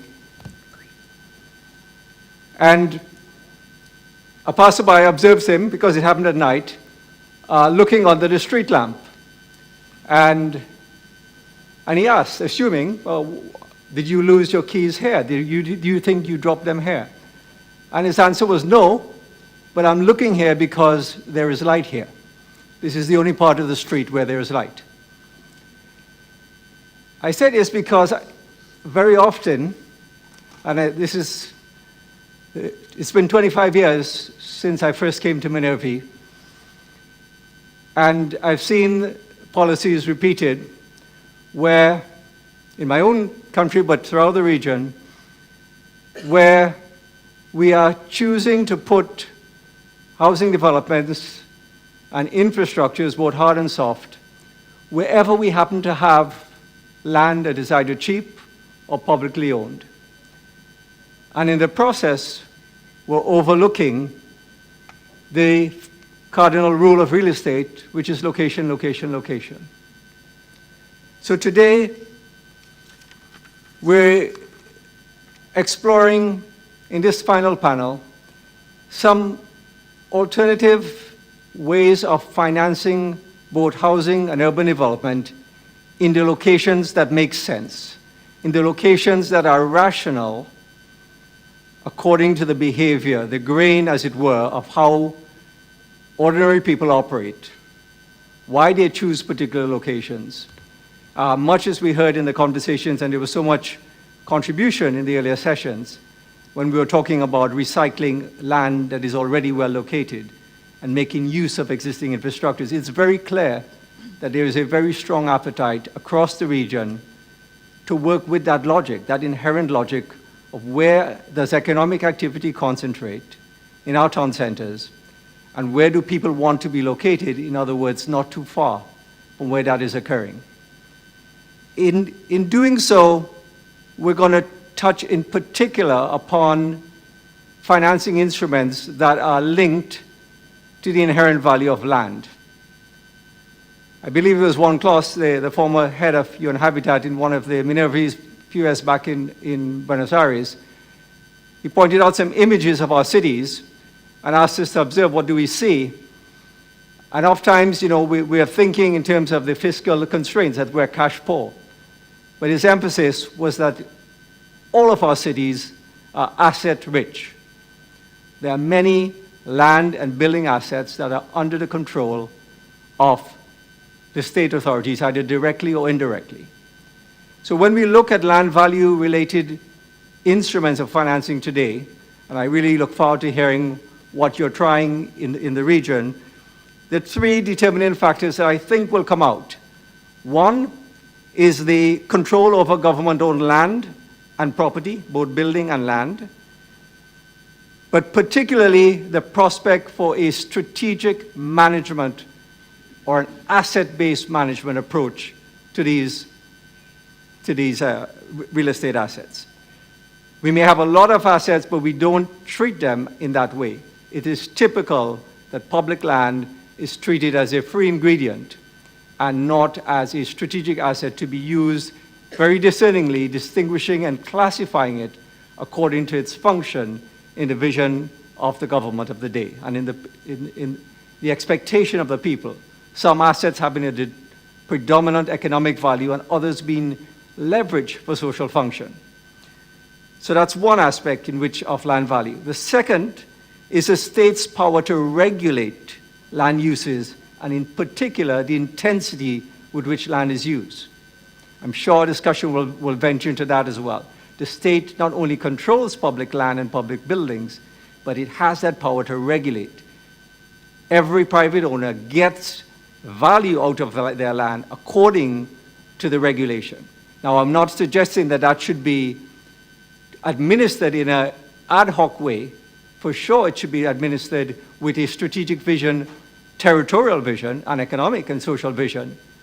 But it is an asset, it is a source of revenue for urban infrastructure and for housing. And then finally, the state's power to mandate taxes and fees and developer contributions on private land. So these are three big brackets: control, direct control over public land and assets, the power to regulate land use and land use intensity, and the power to tax or to require some form of exaction. We'll start today with an overview presentation from Guilherme Goncalves, who has led high-impact initiatives to accelerate local climate action in Brazil in particular, including the sustainable finance strategy for major urban development projects in that country, including the Resilient Green Cities program. After that, I've asked three of the delegates in the room to make short, prepared contributions. They will come from Ecuador, from Trinidad and Tobago, and from Uruguay. And then we open up to the kind of discussion we've just been having. So without further delay, I'd ask Guilherme to please begin his presentation and control the slides. Thank you.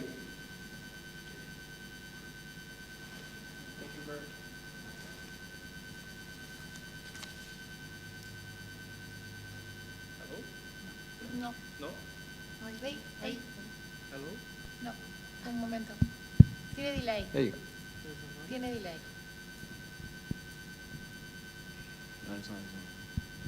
Thank you. Thank you, Robin.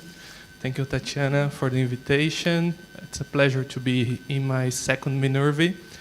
And today I will talk about some initiatives. I have mainly the experience from Brazil, but would be great to share with you and talking about this. Yeah, I invite you to look for the presentation as well. So my presentation, as the last one, probably I will summarize some topics that we have discussed today, but also emphasize some strategies and recommendations. And when looking for the challenges that we are facing in Latin America and the Caribbean region, we can talk about the difficulties to access climate finance. So there are technical governance and structural barriers to access climate finance. The fragmented governance, so it's very important to work in the sense of federalism, climatic initiatives, multi-level cooperation and climate action, and the limited institutional capacity from municipalities, from cities to implement the project, mainly the smaller ones. There is also an inadequate technical expertise and human resources in several cities, so we must talk about capacity building and technical assistance as well. In this context, this is a summary of a study that I coordinated for the Brazilian government with support from GIZ, and we were preparing the financing strategy for the Green Resilient Cities program in Brazil, and the results regarding the fiscal constraints in Brazil are very, very complicated. So basically only 20.8% from the Brazilian municipalities have the rating A or B in CAPAG. CAPAG is the fiscal capacity to access and to have the ability to get guarantees from the federal government for loans, for credit, and all the financial instruments. So we have a huge problem. It's a structural problem, and the small cities are the most affected, but also the large cities only half of the big cities in Brazil has access for the guarantees to access funding, and that is a precondition from the federal government in Brazil to the cities to be able to raise funds and to access multilateral development banking financing as well. So in this context, I put this mainly discussions here today were related to national funding, multilateral development banks, marketing instruments, land value capture, climate funds, and grants. I think we should explore a little bit more about the potential use of grants and the combination of grants from different institutions to be able to develop new capacity development programs in the region. Regarding the national financing, I think there are two main points. One is the importance of subnational finance. So in Brazil, we have a well-developed subnational financing system with about 34 national and subnational institutions making loans and channeling the funding from international institutions, from multilateral institutions to smaller cities and to smaller projects. And also the level of maturity of this structure in the region is different, is considerably different. So there are countries that only have one development bank or have some kind of commercial and development bank, but there are also countries with subnational development banks, regional state development banks that are very important in this process. Regarding the multilateral financing, I think it's important to discuss about guarantees, sovereign, non-sovereign guarantees, and other forms of guarantees to be able to expand and to be able to make this multilateral funding possible to reach the climate action at the local level, and also for smaller projects that are not usually the focus of the multilateral banks. So the focus would be large-scale urban development and resilience programs, and it's very important to integrate the economic development aspects inside these programs, and also to have robust social, environmental, climate safeguards in this context. So we have a shared challenge regarding the urban finance gap. So many municipalities in the global south cannot access international climate finance. They struggle to access finance, and so we must create and we need local revenue sources to be able to implement these projects. Yesterday, when I was preparing the presentation, I asked support from the artificial intelligence to summarize some points of my presentation, and I was surprised that the result was pretty good. So this image is a summarize from another topics and another presentation, but basically regarding land value capture, it's important, very important, to make this strategic management of land. I think Robin spoke this, and this is, I think this is very important for everybody, mainly for the smaller countries, for the island here, the Caribbean region. And one thing that is really important to discuss is that usually the developers are not naturally against the instruments. I think sometimes we put developers as an agent that can be against the instrument. Usually the ones that are against the instruments are the the owners of the land, so we can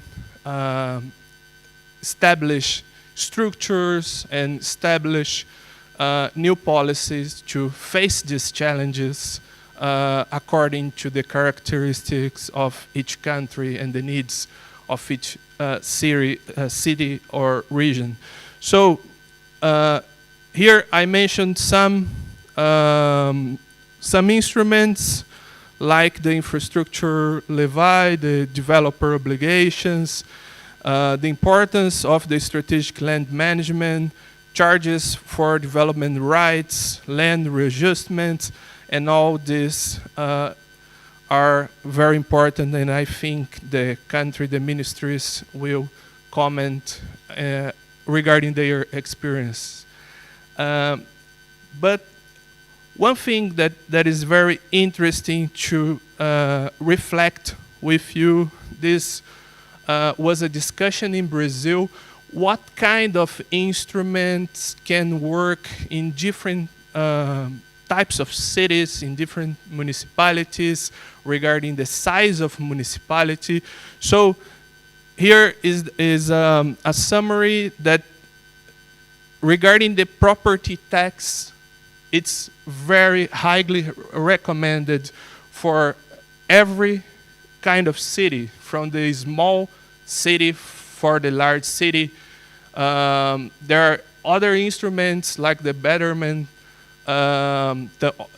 It's also highly recommended for all kinds of cities, but building rights, for example, is highly recommended more for medium and big cities.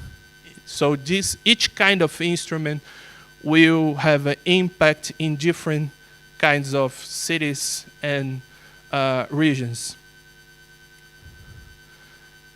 Sorry if that is not completely updated, but looking into the national laws and trying to understand if there is real implementation of these laws, this was what I could find. Brazil, Colombia, Ecuador, Uruguay, they have the law and they implement the policy. Peru, República Dominicana, Cuba, Chile, they have the law, but they are trying to implement the law yet. Sorry if that is not completely correct. And there is no law. There is a subnational law in Argentina, in Mexico, El Salvador, but not the national one. And there were some attempts to implement the law in Costa Rica, Guatemala, Nicaragua, Paraguay, Bolivia, but I think I could not found if they could reach to the law, the national law. And now talking about green financing, we heard today about the importance of green financing, market instruments, green bonds, blue bonds, climate bonds. They are really, really important in the context of Latin American development, but there are different understanding regarding the legislation, regulation for each country. An example is that in Brazil, cities cannot emit bonds. It's related to the federal law. It's prohibited. So the federal government in Brazil has just made 3 major bonds, sovereign green bonds in Brazil.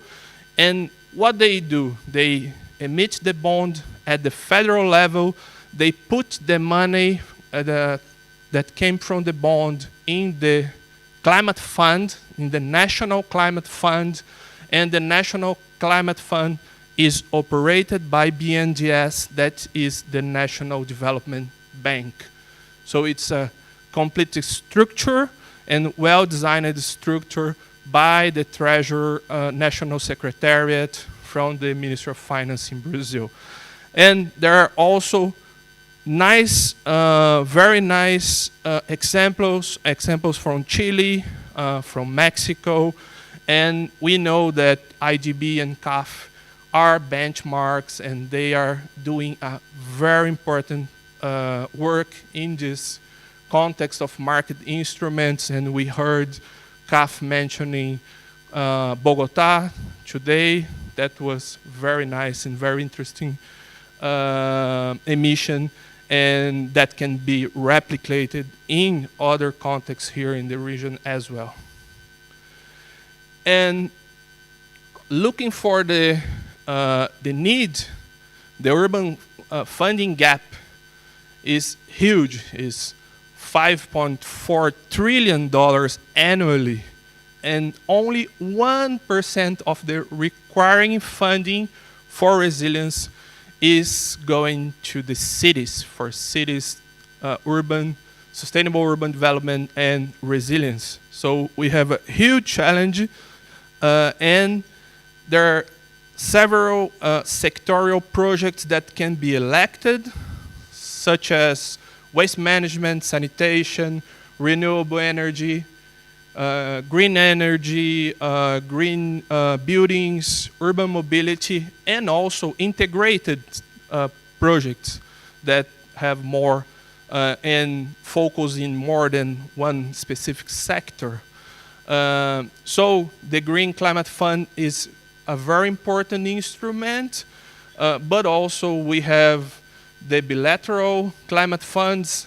I put here only one example from IKI, from Germany, but there are other examples, and they are very important, mainly for structured and for federal projects. So a municipality, a city, cannot access and go through this complicated process to access climate finance directly, but the federal government, together with an implementation agency, with a multilateral development bank, can access the funding, and this funding can go to the local level and to implement the local climate action that we really need. And I think one important topic that was not too much discussed today was philanthropy, and the whole of philanthropy and grants together.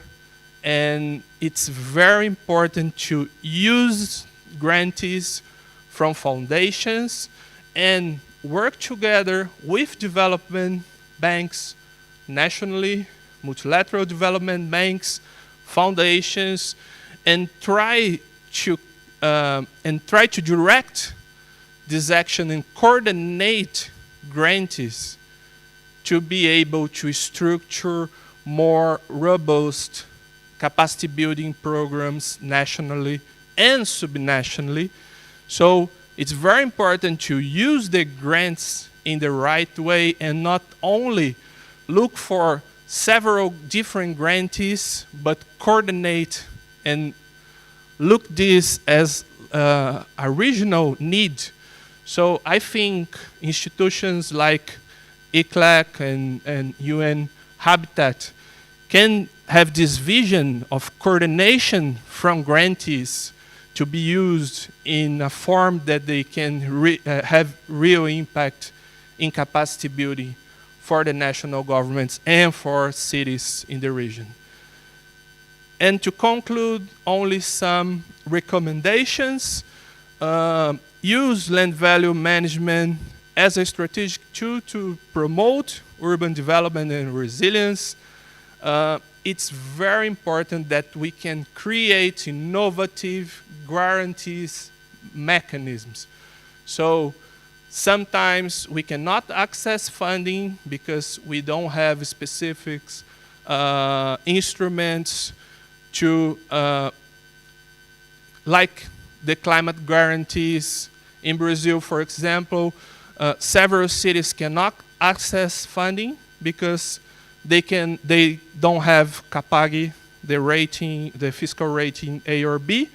And so we need the federal government working together with the multilateral development banks and the Ministry of Financing and the Ministry of Environment, and working together to establish new kinds of guarantees specifically for the needs of resilience projects.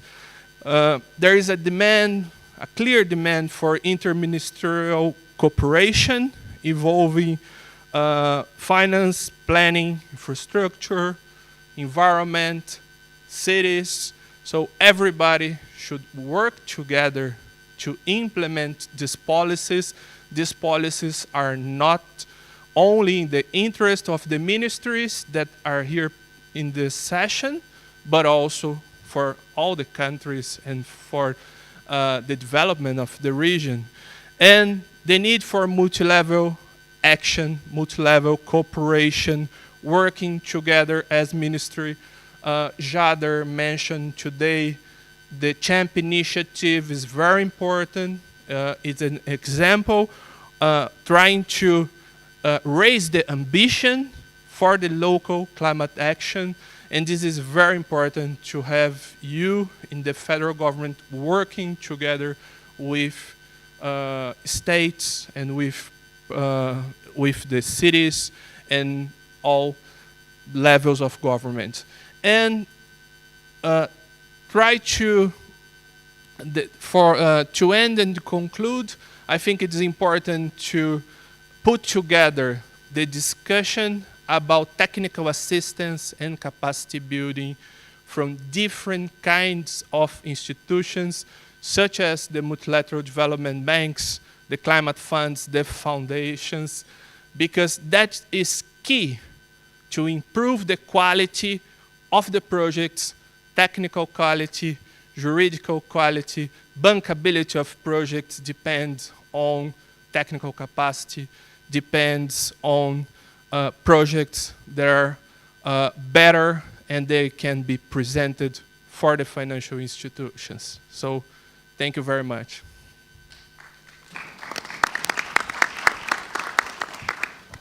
Thank you so much, Mayor. May I ask the Minister from Ecuador to take the floor, please?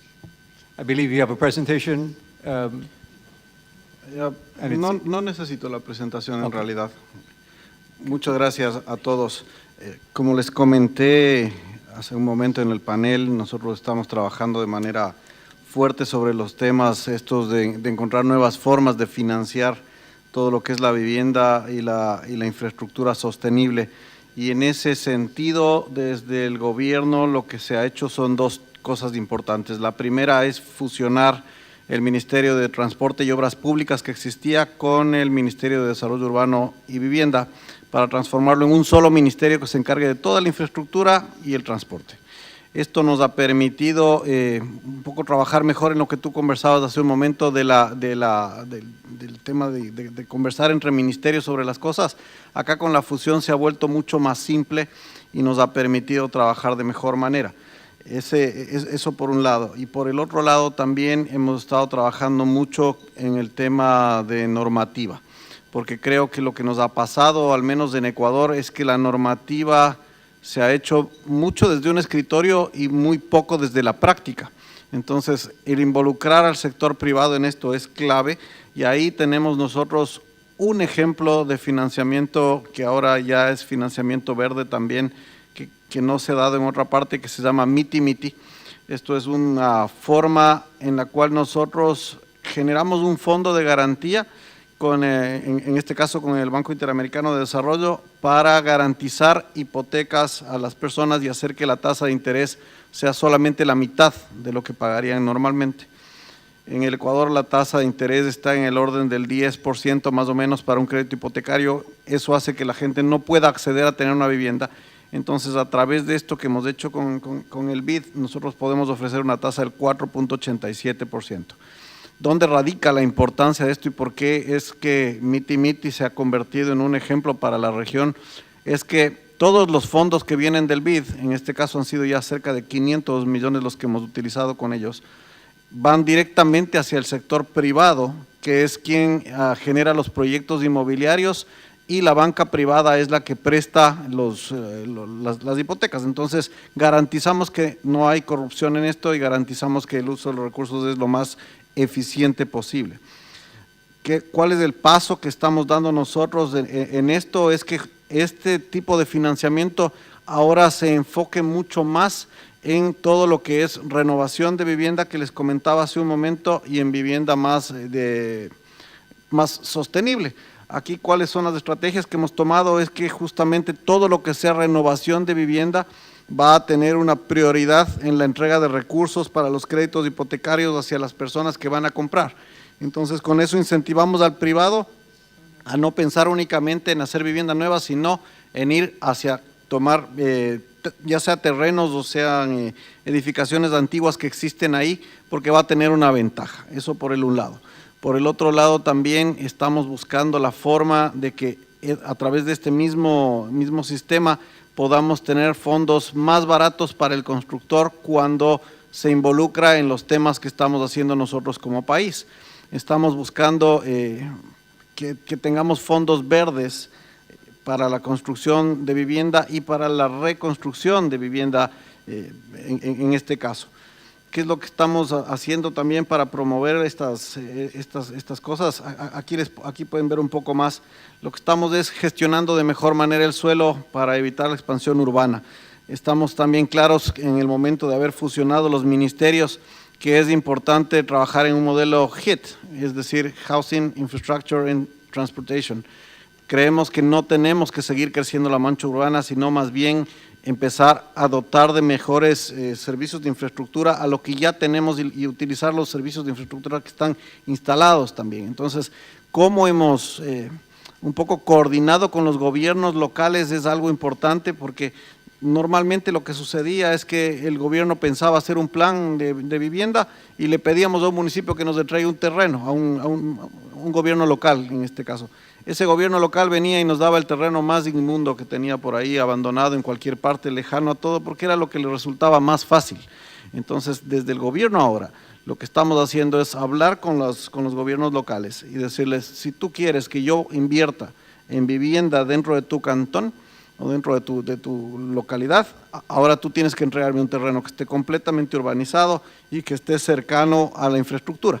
Caso contrario, simplemente no vamos a invertir ahí porque es mucho más costoso para nosotros hacer toda la infraestructura en otras zonas que pedirle al municipio que haga esto. Entonces, por ahí estamos trabajando mucho.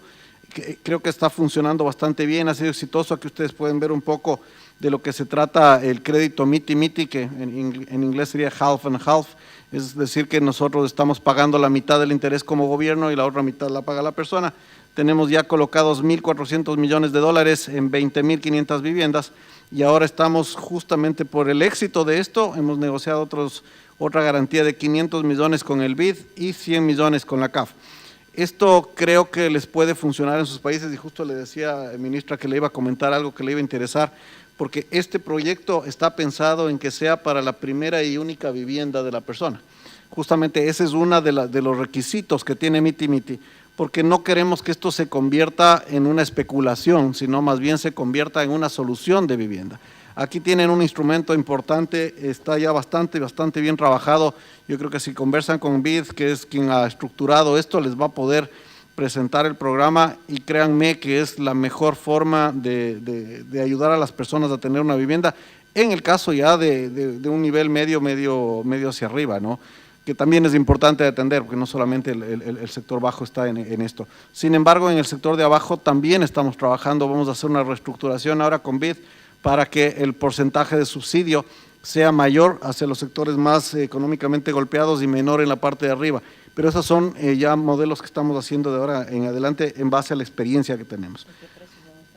Estas casas estaban hablando desde los 60,000 hasta los 107,000 dólares, que es un segmento medio en Ecuador.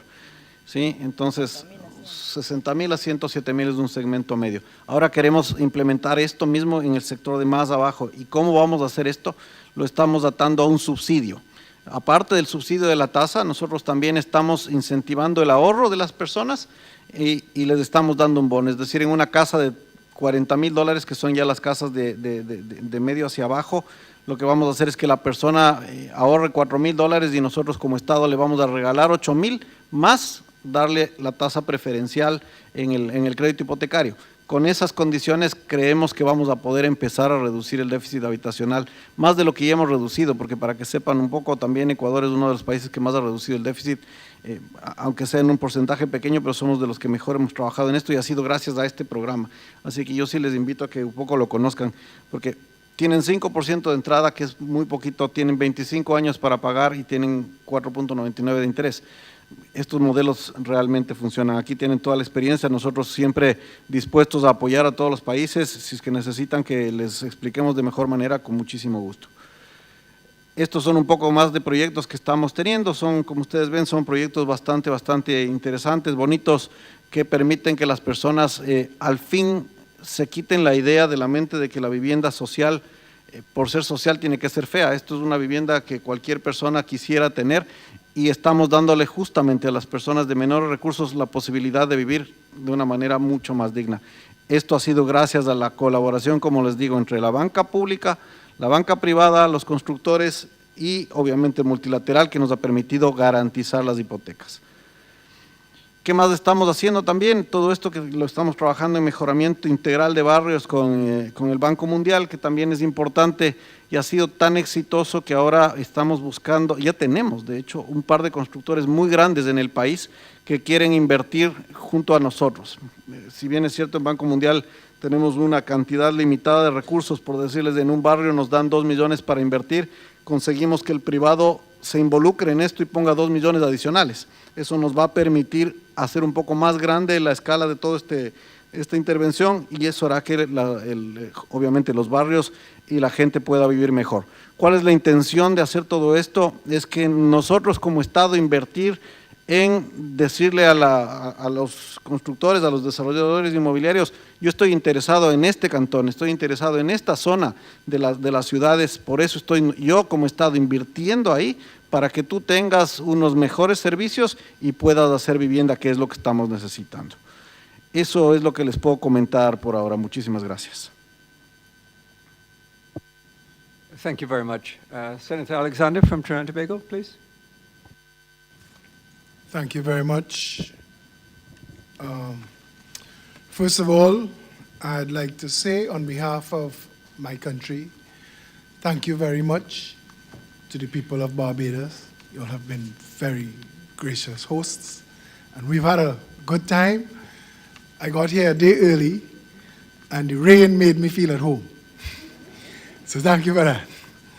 A lot of conversation, and we've had some eye-opening revelations here today. Nation states like our Trinidad and Tobago, we face challenges not insurmountable and not for a lack of knowing, but sometimes we stumble on our own politics and sometimes we have only ourselves to blame. But it is the nature of things that for those who want it, we could correct it. I have no slides, and all I have is information. I have a lot of information. We had conversations today, and some of the issues that would immediately impact my country were addressed here by others. I don't need to go back into it now, especially as we're so late in the day. But we've taken away a lot of good information here, and I think MINURVI is a fantastic opportunity for all of us to better our nations. I want to read from a short prepared speech. Warm greetings from the people of Trinidad and Tobago. It is both an honor and a privilege to address you today as we face one of the defining challenges of our time, unlocking the financing necessary to build cities that are not only affordable and inclusive, but resilient, dignified, and brimming with opportunity for every citizen. Our urban centers are more than just spaces. They are engines of our economies, the heartbeat of our communities, and the stage upon which the aspirations of all our people unfold. To ensure that they are well-planned, well-financed, and sustainable, it's not just policy, it's our responsibility. Across Latin America and the Caribbean, and especially in small island developing states, rapid urbanization, inequality, and climate change are testing our resilience. Public budgets alone cannot meet these pressures. We must act boldly, creatively, and decisively, harnessing what we know, innovative financing to secure the future of our cities. In Trinidad and Tobago, strategic use of state-owned lands and targeted housing initiatives have reduced construction costs, sped housing delivery, and expanded access to affordable quality homes. But it's not enough. More than an estimated 25% of our population are on a list for subsidized housing.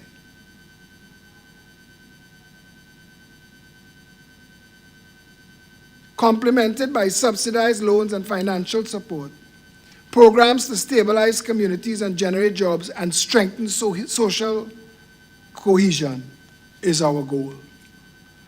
While these initiatives have shown great promise, we must be honest about the challenges ahead. Well-located service public land is limited. Regulatory approvals across multiple agencies can be slow and complex. Fiscal constraints limit the volume of public investment, and capacity gaps in some institutions can delay implementation. Governance and coordination gaps continue to affect our ability to mobilize private capital and attract investor confidence. Modernizing land use frameworks, expanding experience with land-based financing tools, and improving coordination across agencies are essential if we are to scale our efforts. Trinidad and Tobago is open for business. We are confronting these challenges head-on. Trinidad and Tobago is strengthening institutional capacity across key ministries and agencies, streamlining approval processes, and embracing digital submissions with time-bound review procedures. We have recently launched a priority portal desk, a virtual one-stop shop that eliminates bottlenecks for contractors seeking statutory approvals on projects over 50 million Trinidad and Tobago dollars. This initiative transforms a once fragmented approval system into a predictable, efficient, and investor-friendly process. Through greater use of public-private partnerships, we plan to unlock the true potential of state land, delivering affordable, resilient housing, modern infrastructure, and thriving communities efficiently. Beyond building homes, we are creating opportunities, generating jobs, and strengthening the heartbeat of our cities. We are also building expertise in public-private partnership management, supported by international partners to enhance procurement, financial modeling, and risk assessment. At the same time, improvements to land records and cadastral systems are increasing transparency, predictability, and investor confidence. Through these concrete steps, we are cultivating an environment where innovation thrives, investments accelerate, and communities flourish. Alternative financing, climate funds, green bonds, and innovative instruments can bridge financing gaps, attract private investment, and incentivize climate-smart urban development to realize their full potential.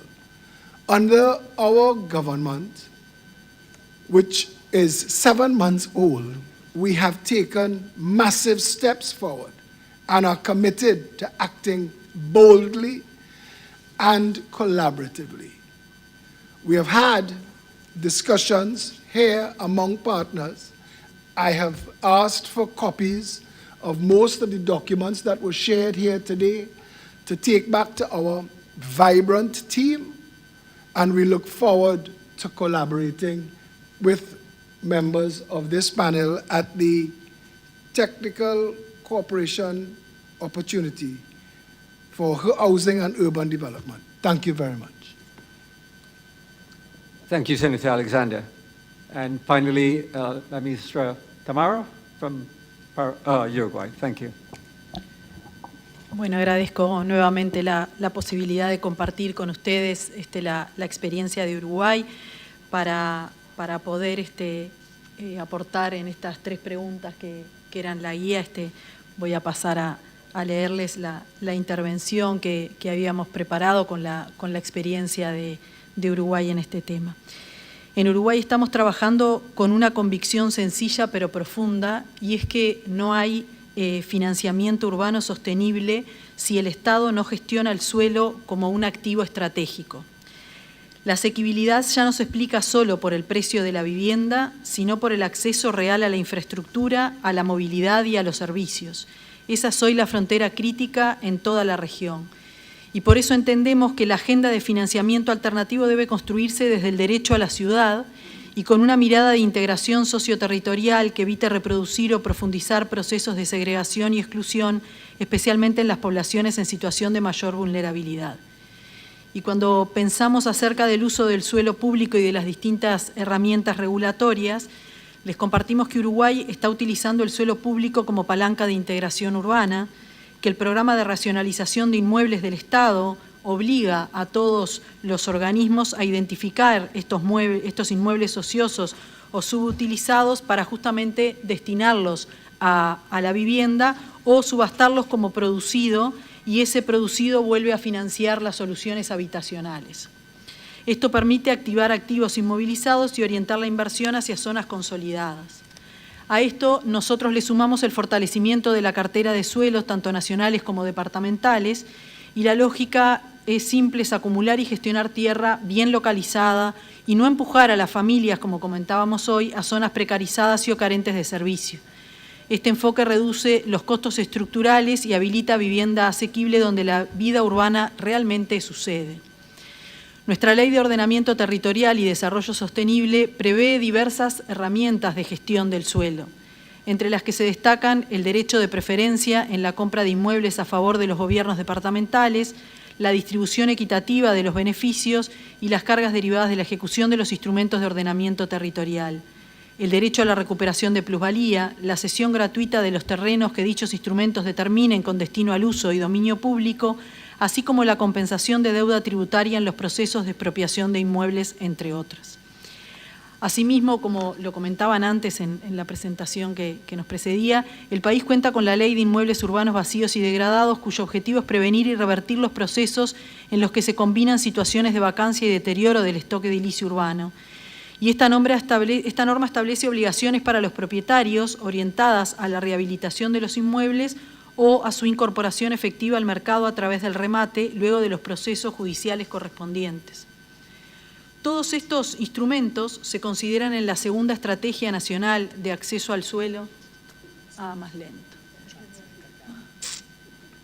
Excuse me. Todos estos instrumentos se consideran en la segunda Estrategia Nacional de Acceso al Suelo Urbano, que busca transformar el rol del Estado, dejando de ser un regulador pasivo y convirtiéndose en un actor activo del mercado de suelo. Respecto a los desafíos que tenemos para escalar estos instrumentos, lo que entendemos es que el mayor desafío no es financiero, sino que es institucional. Escalar estos mecanismos exige que el Estado pueda gestionar suelo, crédito, riesgo y cooperación con otros actores de manera sostenida. Esta es la diferencia entre un piloto y una política de Estado. Tenemos retos importantes en mecanismos complejos como la expropiación con compensación mediante deudas fiscales convertibles en activos para vivienda, que son herramienta potente, pero que requieren gobernanza, regulación clara y seguridad jurídica. Otro desafío es fortalecer las capacidades subnacionales. Las ciudades necesitan instrumentos, pero también equipos técnicos que puedan operarlos. Y ahí compartimos con México cuando decía el valor de esos equipos técnicos que trabajan en territorio. y por eso prevemos el desarrollo de programas para la consolidación de capacidades en gestión del suelo y captura de valor urbano a nivel territorial, junto a instituciones internacionales como el Lincoln Institute. Finalmente, escalar requiere coordinación. La inversión urbana cruza ministerios, gobiernos locales, operadores de servicios, reguladores y sector privado. No basta con tener las herramientas. Hay que construir una arquitectura institucional que pueda sostenerlas en el tiempo. Y cuando pensamos en las brechas de gobernanza y de capacidades, entendemos que la limitante más importante que enfrentamos, como muchos países de la región, es la capacidad de estructurar proyectos urbanos con la escala, la continuidad y la seguridad jurídica que requiere el capital privado. Las herramientas existen, lo que falta es la musculatura institucional para operarlas de forma consistente. Para cerrar esta brecha, estamos avanzando en 3 direcciones claras que queremos compartir. La primera es ordenar y gestionar el suelo público, como un sistema único, no como un conjunto disperso de inmuebles. Y para eso la creación, que les comentaba hoy, del sistema de gestión de inmuebles del Estado, dentro de la Dirección Nacional de Ordenamiento Territorial, que justamente nos permitirá articular con las carteras nacionales y departamentales este activo de inmuebles y vacantes en zonas consolidadas y ponerlos a disposición de estos programas justamente de vivienda y regeneración urbana. La segunda línea es profundizar la coordinación territorial, sobre todo en el área metropolitana. La experiencia de los corredores urbanos y de los distritos del conocimiento muestra que cuando movilidad, vivienda, educación terciaria y actividad económica se planifican juntas, no solo se genera valor urbano, sino que ese valor puede redistribuirse mejor. Esto requiere gobernanza metropolitana, información compartida y una visión común del desarrollo. En la tercera, la dirección es consolidar los modelos transparentes y predecibles de cooperación público-privada. Uruguay está utilizando herramientas como los llamados de activos y los fideicomisos urbanos para movilizar inversión, pero siempre bajo una premisa, que la planificación guíe la inversión y no que la inversión defina la ciudad. El financiamiento alternativo, decíamos, no es un fin en sí mismo, sino un medio para construir ciudades más integradas, más resilientes y equitativas. Cada corredor que se habilita, cada espacio público que se mejora, cada proyecto de regeneración genera valor urbano. Y ese valor debe tener al propio territorio, especialmente a las comunidades que enfrentan las mayores vulnerabilidades. Un elemento transversal a toda esta agenda que entendemos que es fundamental es la participación de las comunidades. Entendemos que no hay desarrollo urbano inclusivo y sostenible sin reconocer a los habitantes como actores del territorio. Incorporar procesos de participación, de diálogo y corresponsabilidad no solo fortalece la legitimidad de las intervenciones públicas, sino que mejora su efectividad y sostenibilidad en el tiempo. Las transformaciones urbanas que perduran son aquellas que se construyen con las comunidades, que integran sus saberes, necesidades y expectativas y que garantizan que los beneficiarios del desarrollo lleguen efectivamente a quienes viven y hacen ciudad todos los días. Y ahí compartirles también que hace ya muchos años que venimos trabajando junto con el BID en un programa que es el programa de mejoramiento de barrios, que justamente trabaja con los asentamientos irregulares en su proceso de regularización. En Uruguay hay más de 667 asentamientos, de los cuales el 70% está en el área metropolitana. Y bueno, como les decía, venimos trabajando con el BID en esto de justamente que también planteaba Ecuador, la importancia de que los gobiernos departamentales pongan la tierra urbanizada y en lugares centrales y no en la periferia, y que el Ministerio de Vivienda y Ordenamiento Territorial justamente apoye con la vivienda y con los equipos técnicos que acompañan a estas familias para que justamente esta participación de la comunidad se garantice durante todo el proceso, ¿verdad? Y estos mejoramientos de barrios incluye el mejoramiento in situ y también los realojos.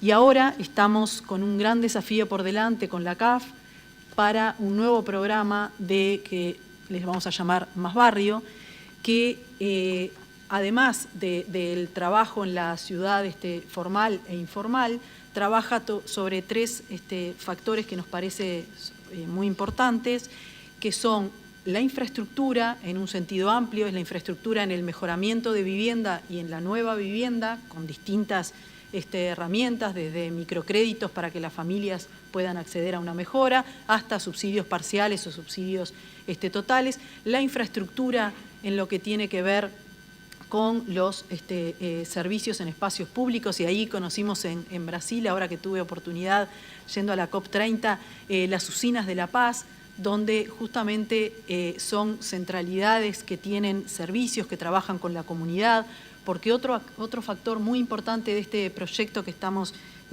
empezando el camino con la CAF es que también incluya el tema de la seguridad y la mejora en la seguridad y la convivencia en estos barrios, que están atravesados por justamente por una alta tasa de homicidios, una alta tasa de delitos. Entonces entendemos que la mejora y la actuación en la convivencia de estos barrios y la seguridad, sumado a la mejora en infraestructura, en todo lo que tiene que ver, como les contaba antes, y con la participación de las comunidades y garantizando que sean el centro de la política pública, entendemos que, bueno, que vamos a tener un buen resultado, como bueno que veíamos también, que nos contaban en la usina de La Paz, que habían mejorado esos índices, ¿verdad?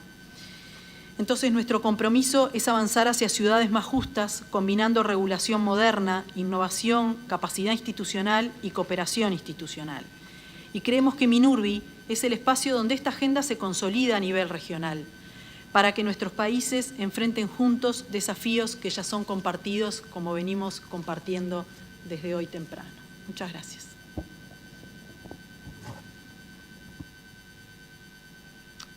Thank you so much, Minister. Mr. Chairman, may I beg your assistance to recognize any additional delegates who would like to contribute? I see Colombia has their Yes, hand raised. unfortunately, Robin, we are out of time. We have to load the bus at 5:45 to go to the cocktail reception at the museum. However, tomorrow morning we can proceed with those interventions. I'm so sorry, I know that Colombia has not given a contribution as yet, and I feel really torn about this. But as time is winding down, we can continue tomorrow morning with Cuba and Colombia at 8:45, and Jamaica. Jamaica has a special presentation.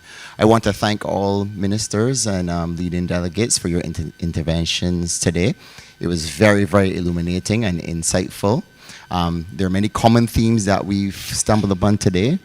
Obviously, one is accessing innovative financial schemes that we can finance our housing boom, our housing developments, so that we can implement our housing developments with resilience, offer dignified housing as the Trinidadian delegation so eloquently put forward, and that we can provide security for our citizens that is lacking in some of our informal settlements. So I want to thank you all.